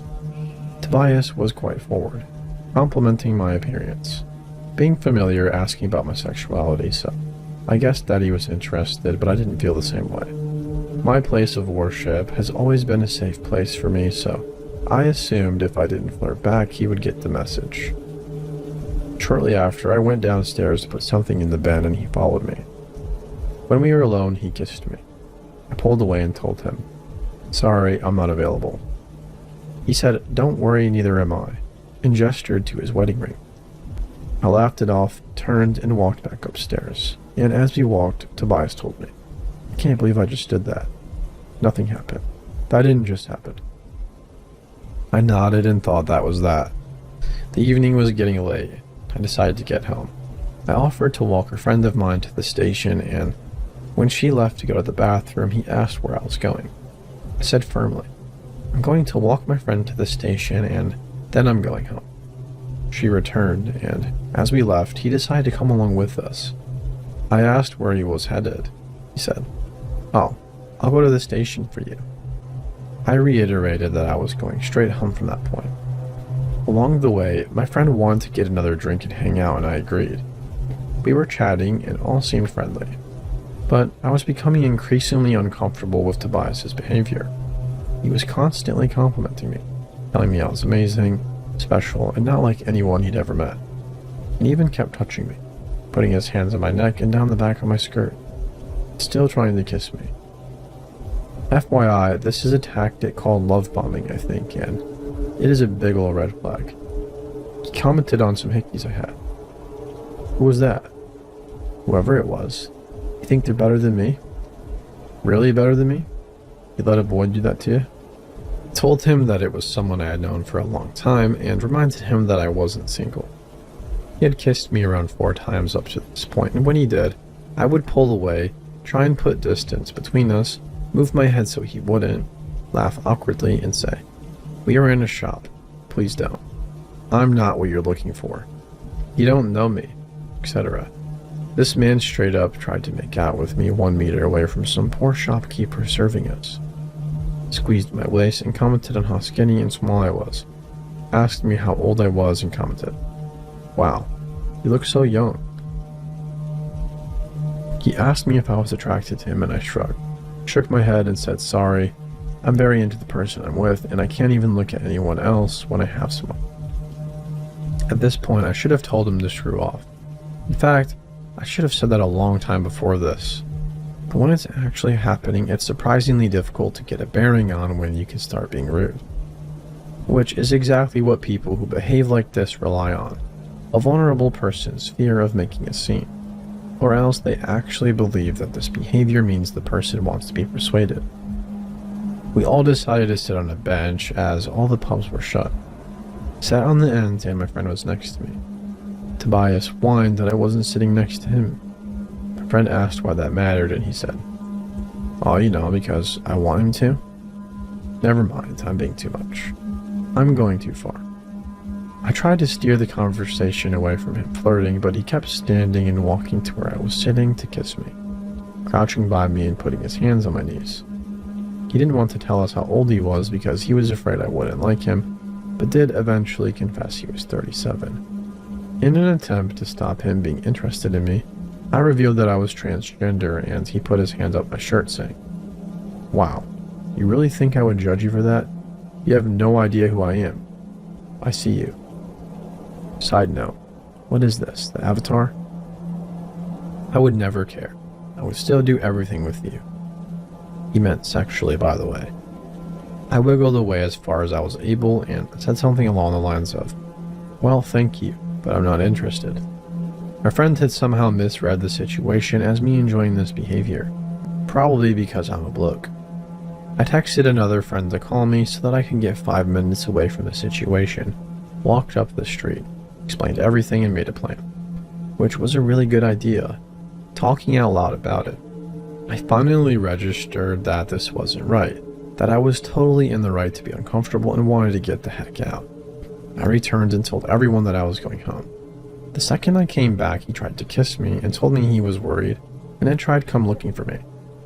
I moved my head so he couldn't and told him, "Please don't, I'm going home." I texted the friend I was with help, and she immediately started saying that we were going home. He should go home too, and she and I were leaving together now.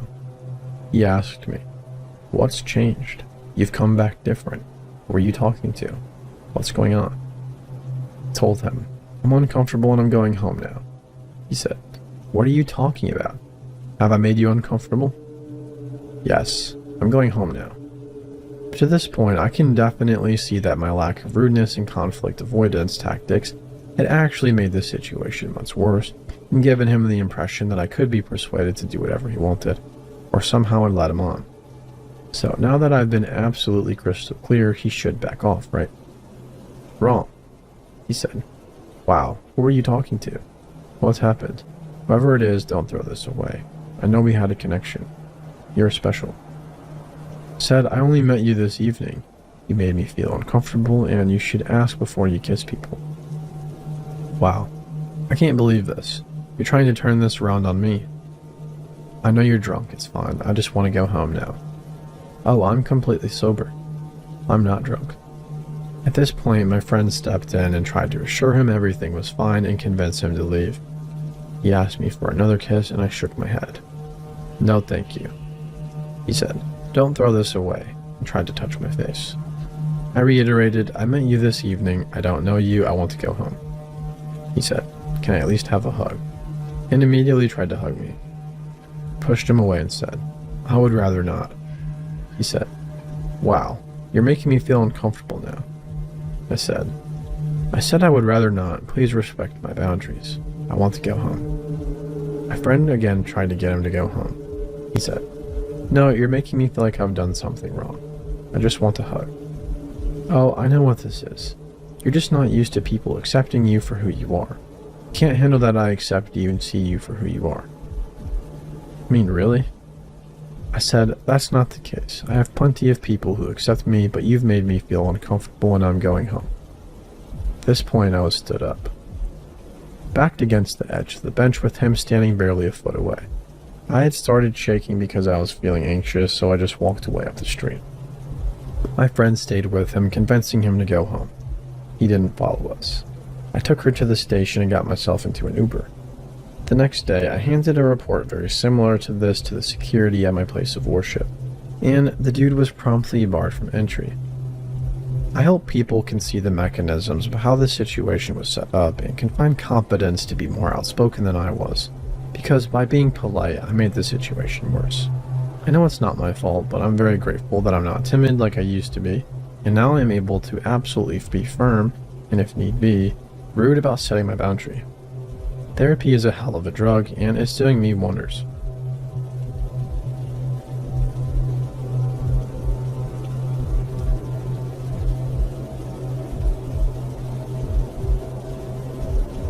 This story happened to me around 6 months ago. I've lived where I live for 3 years. It's a nice apartment in an amazing location, but they were built in the late 90s. The last few years, the city I live in has had a massive population boom and people have been non-stop pouring in. Good weather, amazing economy, and cool place to do stuff always. Because of this, I have seen the landlord staff start to do heavy maintenance on the apartments to bring them up to date to attract more people to them. My neighbor lived in his apartment for something like 6 years before he ended up buying a house and moved. When he moved, the landlord immediately started redoing his apartment as one to bring up to date. The way that the apartment layout is, there are 2 stories. Where my bedroom is, on the direct other side of the bedroom wall, is the staircase in my neighbor's apartment. The way my bedroom layout is, has my bed right up against that wall. They were completely stripping this place clean.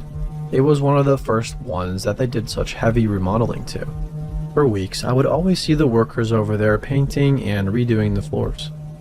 A few days before this happened were no different. I left and saw them doing maintenance on the kitchen, and when I came home from work, they were gone for the day. Nothing unusual, not a single bit. The part that is unusual is what happened one particular night. I was awake around 1 a.m. watching TV in my room when I heard somebody on the other side of the wall slowly walking up the stairs and very obviously stopping halfway up. Where the person was stopping was directly where my head lay on the other side of the wall. I could feel him listening to me breathing. I immediately turned the TV sound off and sat there extremely quiet and still.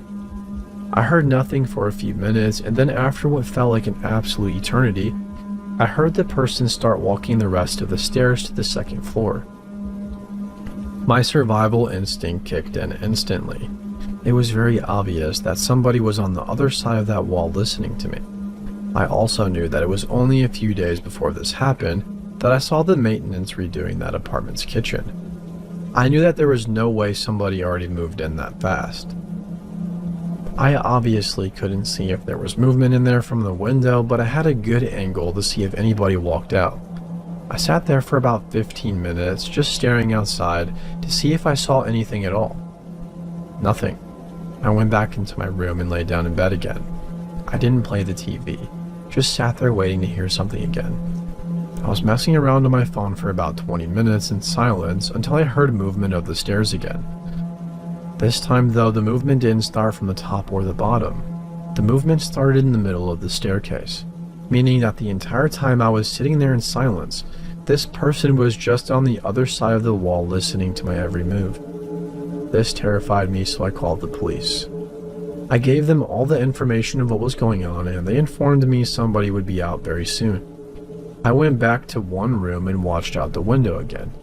Only a few moments later, a police car pulled up and a cop got out to examine the building and apartment.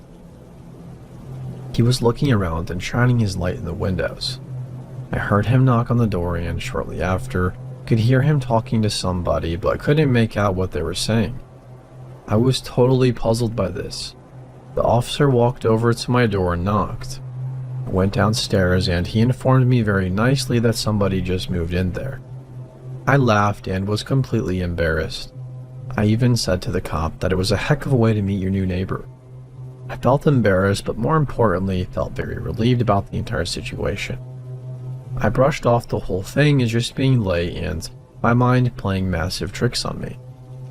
The next day, I went to leave my apartment when I saw something that made me stop dead in my tracks.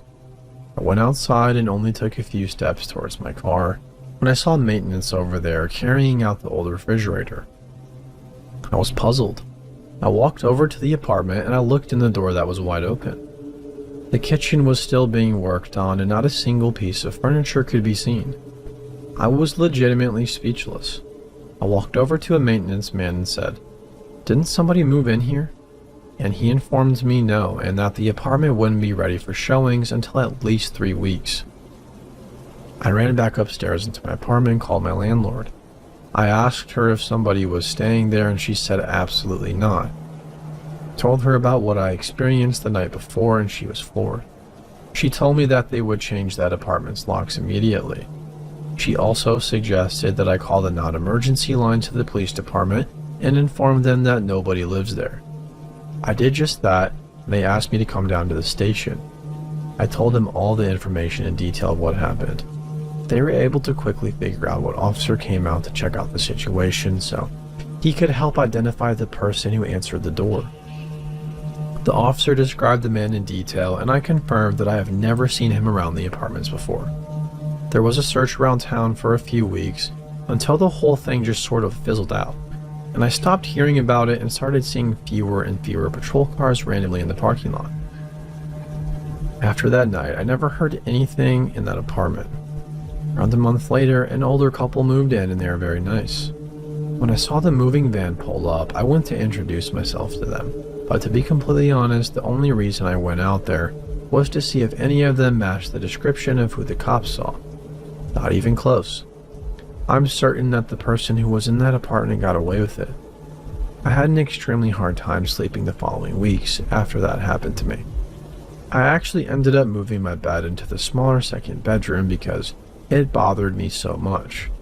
I have zero idea what the intentions of this person were or what he was doing on that staircase, but it's easily one of the most chilling things that's ever happened to me. So, random man that's listening to me sleep, let's not meet again.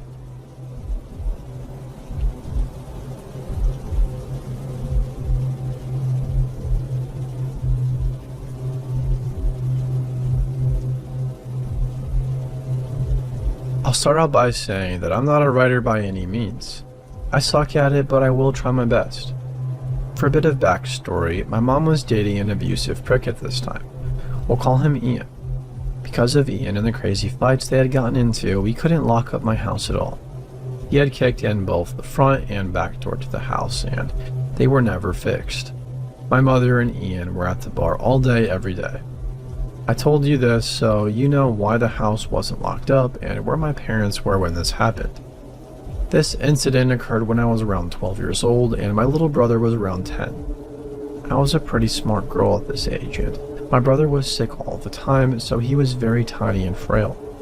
My mother and Ian were at the bar as usual. When you opened my front door, it put you in the living room and you could see the back door. There was a hallway to the right that led back into the bedrooms, and that is where my brother and I were. We were in his bedroom with the door closed, playing something on the PlayStation. It was around midnight or 1 a.m. and we were playing and having a good time when I heard a weird noise. My brother didn't hear it and I didn't want to creep him out.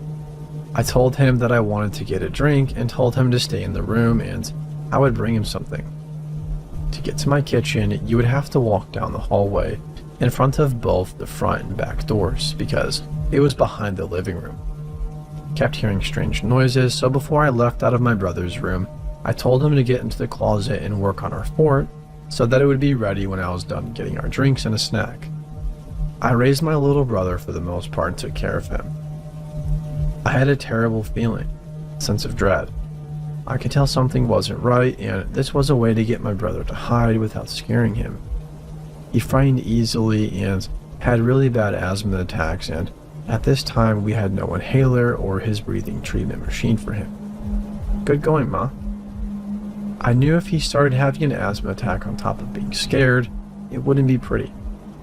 Anyways, I left the back room and decided to see what was going on. Because I was such a badass at 12 years old, but I had to protect my little brother. Started sneaking up the hallway as slowly and quietly as I could. I was terrified. I could feel that something was wrong. Before I made it to the end of the hallway, I heard a man. It sounded like he was growling. It was a deep, terrifying noise. Can't explain it, but the feeling that washed over me damn near made me puke. So I, of course, freeze. I have no one in this town. I don't know anyone, and my dad is living in a different state. My mom is at the bar drunk as heck. I was sitting there trying to gather the courage to see what was around the corner and going over my options when I heard my brother's door open. He sees me and the look on my face and freezes. I remember his eyes going so wide with fear because he must have heard the growl or whatever it was too. I motioned to him with my hands to go back in the room and he does. I gathered the courage to peek around the corner and what I saw still freaks me out to this day. It was horrifying. I saw a man probably around 6'6" and 300 pounds, sitting on my couch with a wicked grin on his face. That grin and the look in his eyes will forever be burned into my head. By some stupid luck, the man didn't see me. I slowly, so slowly snuck back to my brother's room. I slowly shut the door and started going over my options. My little brother was already, of course, horrified because of the growling noise this man was making. I'm so thankful that he wasn't the one who saw what was out there. I mustered my brave big sister face and calmly told him that there was a man that I didn't know on the couch and he needed to be very quiet and I needed him to be brave and keep his breathing in check. My little brother adored me and looked up to me, so when I told him that I needed him to be brave, he tried his best. I told him not to move and he didn't. The first thing I tried was the window, but it wouldn't budge. It was completely stuck. I'm making myself stay calm for my brother's sake, but I know what's sitting out there. So since the window was stuck, I decided to start looking for a weapon. My older brother lived here and I know he had swords somewhere. I don't remember where he was. As I'm looking for a weapon, I hear the man sing, "I know you're here." Man, my stomach knotted up. The hair on the back of my neck rose and I instantly got a cold sweat. And then I hear it. My little brother had started wheezing. Asthma attack. I hugged him, reminded him about being brave, and told him to sit still and focus on his breathing. I started frantically trying to get my window open, but it was stuck. I looked around and started moving blankets when I found my older brother's cell phone that he always forgot. I remember thinking that I was lucky and felt a bit of relief. I immediately called the police and told them what was happening, hysterical at this point but still remaining quiet. The dispatcher told me to remain on the phone so she could hear what was happening when the man started banging on our bedroom door. It had been about 5 minutes into the phone call when this happened, and I could no longer remain calm. I lost it. I started screaming. I mean, like a blood-curdling scream. The kind that would send chills down your spine if you heard it. I forgot to mention that our bedroom had the only working lock, so the door was locked. He was trying to get in and banging on the door. His banging got louder and louder. He was screaming to let him in when it went completely silent. Then he did the creepiest, most terrifying thing ever. He started laughing. You know I could just bust down this door in about 2 seconds, right, little girl? Tap, tap, tap. Now he's lightly knocking on the door and asking for me to open it. His demeanor completely changed. I then heard a scraping at the door. What I had imagined it was in my 12-year-old head was he was scraping the door with his really long fingernails or something. But that wasn't the case. Then I hear the police start screaming at him to get on the ground, put his hands up, etc. I heard him putting up a fight, followed by more yelling and eventually silence. After a few minutes there was a knock on my door, but at this point I was too terrified to open it. I thought that this nightmare guy was still there, so being in my hysterical state, I started screaming, "No, no, no, please," over and over again. I couldn't stay brave for my little brother anymore. I was on the floor holding him this whole time, convinced that we were going to die. Eventually I calmed myself a bit, and this time a female officer was at the door, so I opened it. There were about 5 cops standing in the hallway listening to me being hysterical. I refused to let go of my brother at this point, but we both ran to this female officer and just collapsed. We had been so scared. It turns out this guy was completely wasted and high on drugs. I remember the cops walking me up to him and having me stand in front of him to ask me if I knew this man.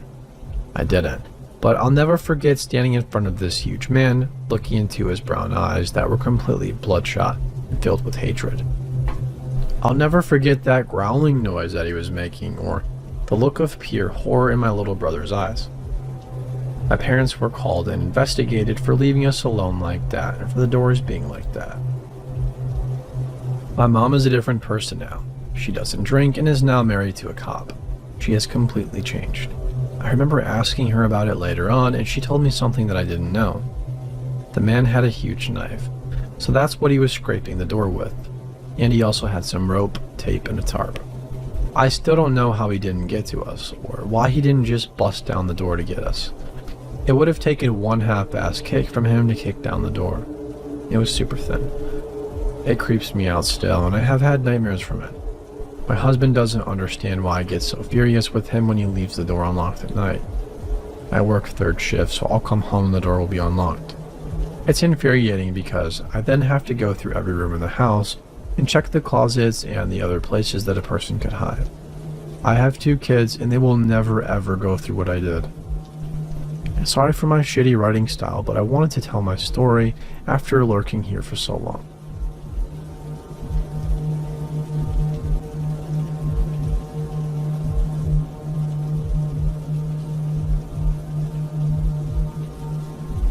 Back in my younger days, when I was still living with roommates, I had what turned out to be the most obvious of dangerous encounters. I was looking to move and I was about to leave to see a place in the perfect location with a good price, and 2 seemingly professional male roomies. At the last minute, my boyfriend suggested that he goes along because the place is nearby and they'll have to meet him at some point anyways. We get there and I introduce myself, and the one roommate seems a little taken aback at the fact that I had somebody with me. I suppose it could be seen as unusual to bring your boyfriend, but I figured, oh well, the damage has already been done. If they don't allow me to be their roommate simply because he's with me, I can't do anything about it now. Let's just see the place. The apartment is huge. We're both suitably impressed until we turn the corner of the living room and we see it. The two cameras set up with a light pointed at the couch. There's a guy sitting on the couch who is introduced as the other roommate. He jumps off of the couch and gives my boyfriend the same weird look. I now realize the look they were giving was disappointment. I shoot my boyfriend a very quick look of understanding, but we silently decide to continue with the tour so as to not escalate the situation. I casually joke that it's nice to have a camera so I can videotape myself for my auditions. They both laugh much too hard and say, "Yeah, that's what we were doing." He brings us over to my room and it's literally a broom closet. You wouldn't even be able to fit a single-sized bed in there. It's now patently obvious that there was never a room for rent in the first place.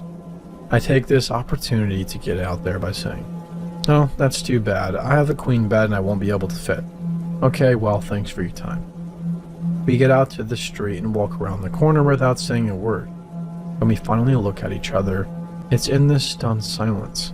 He just hugged me really tight and we went for a walk in the park.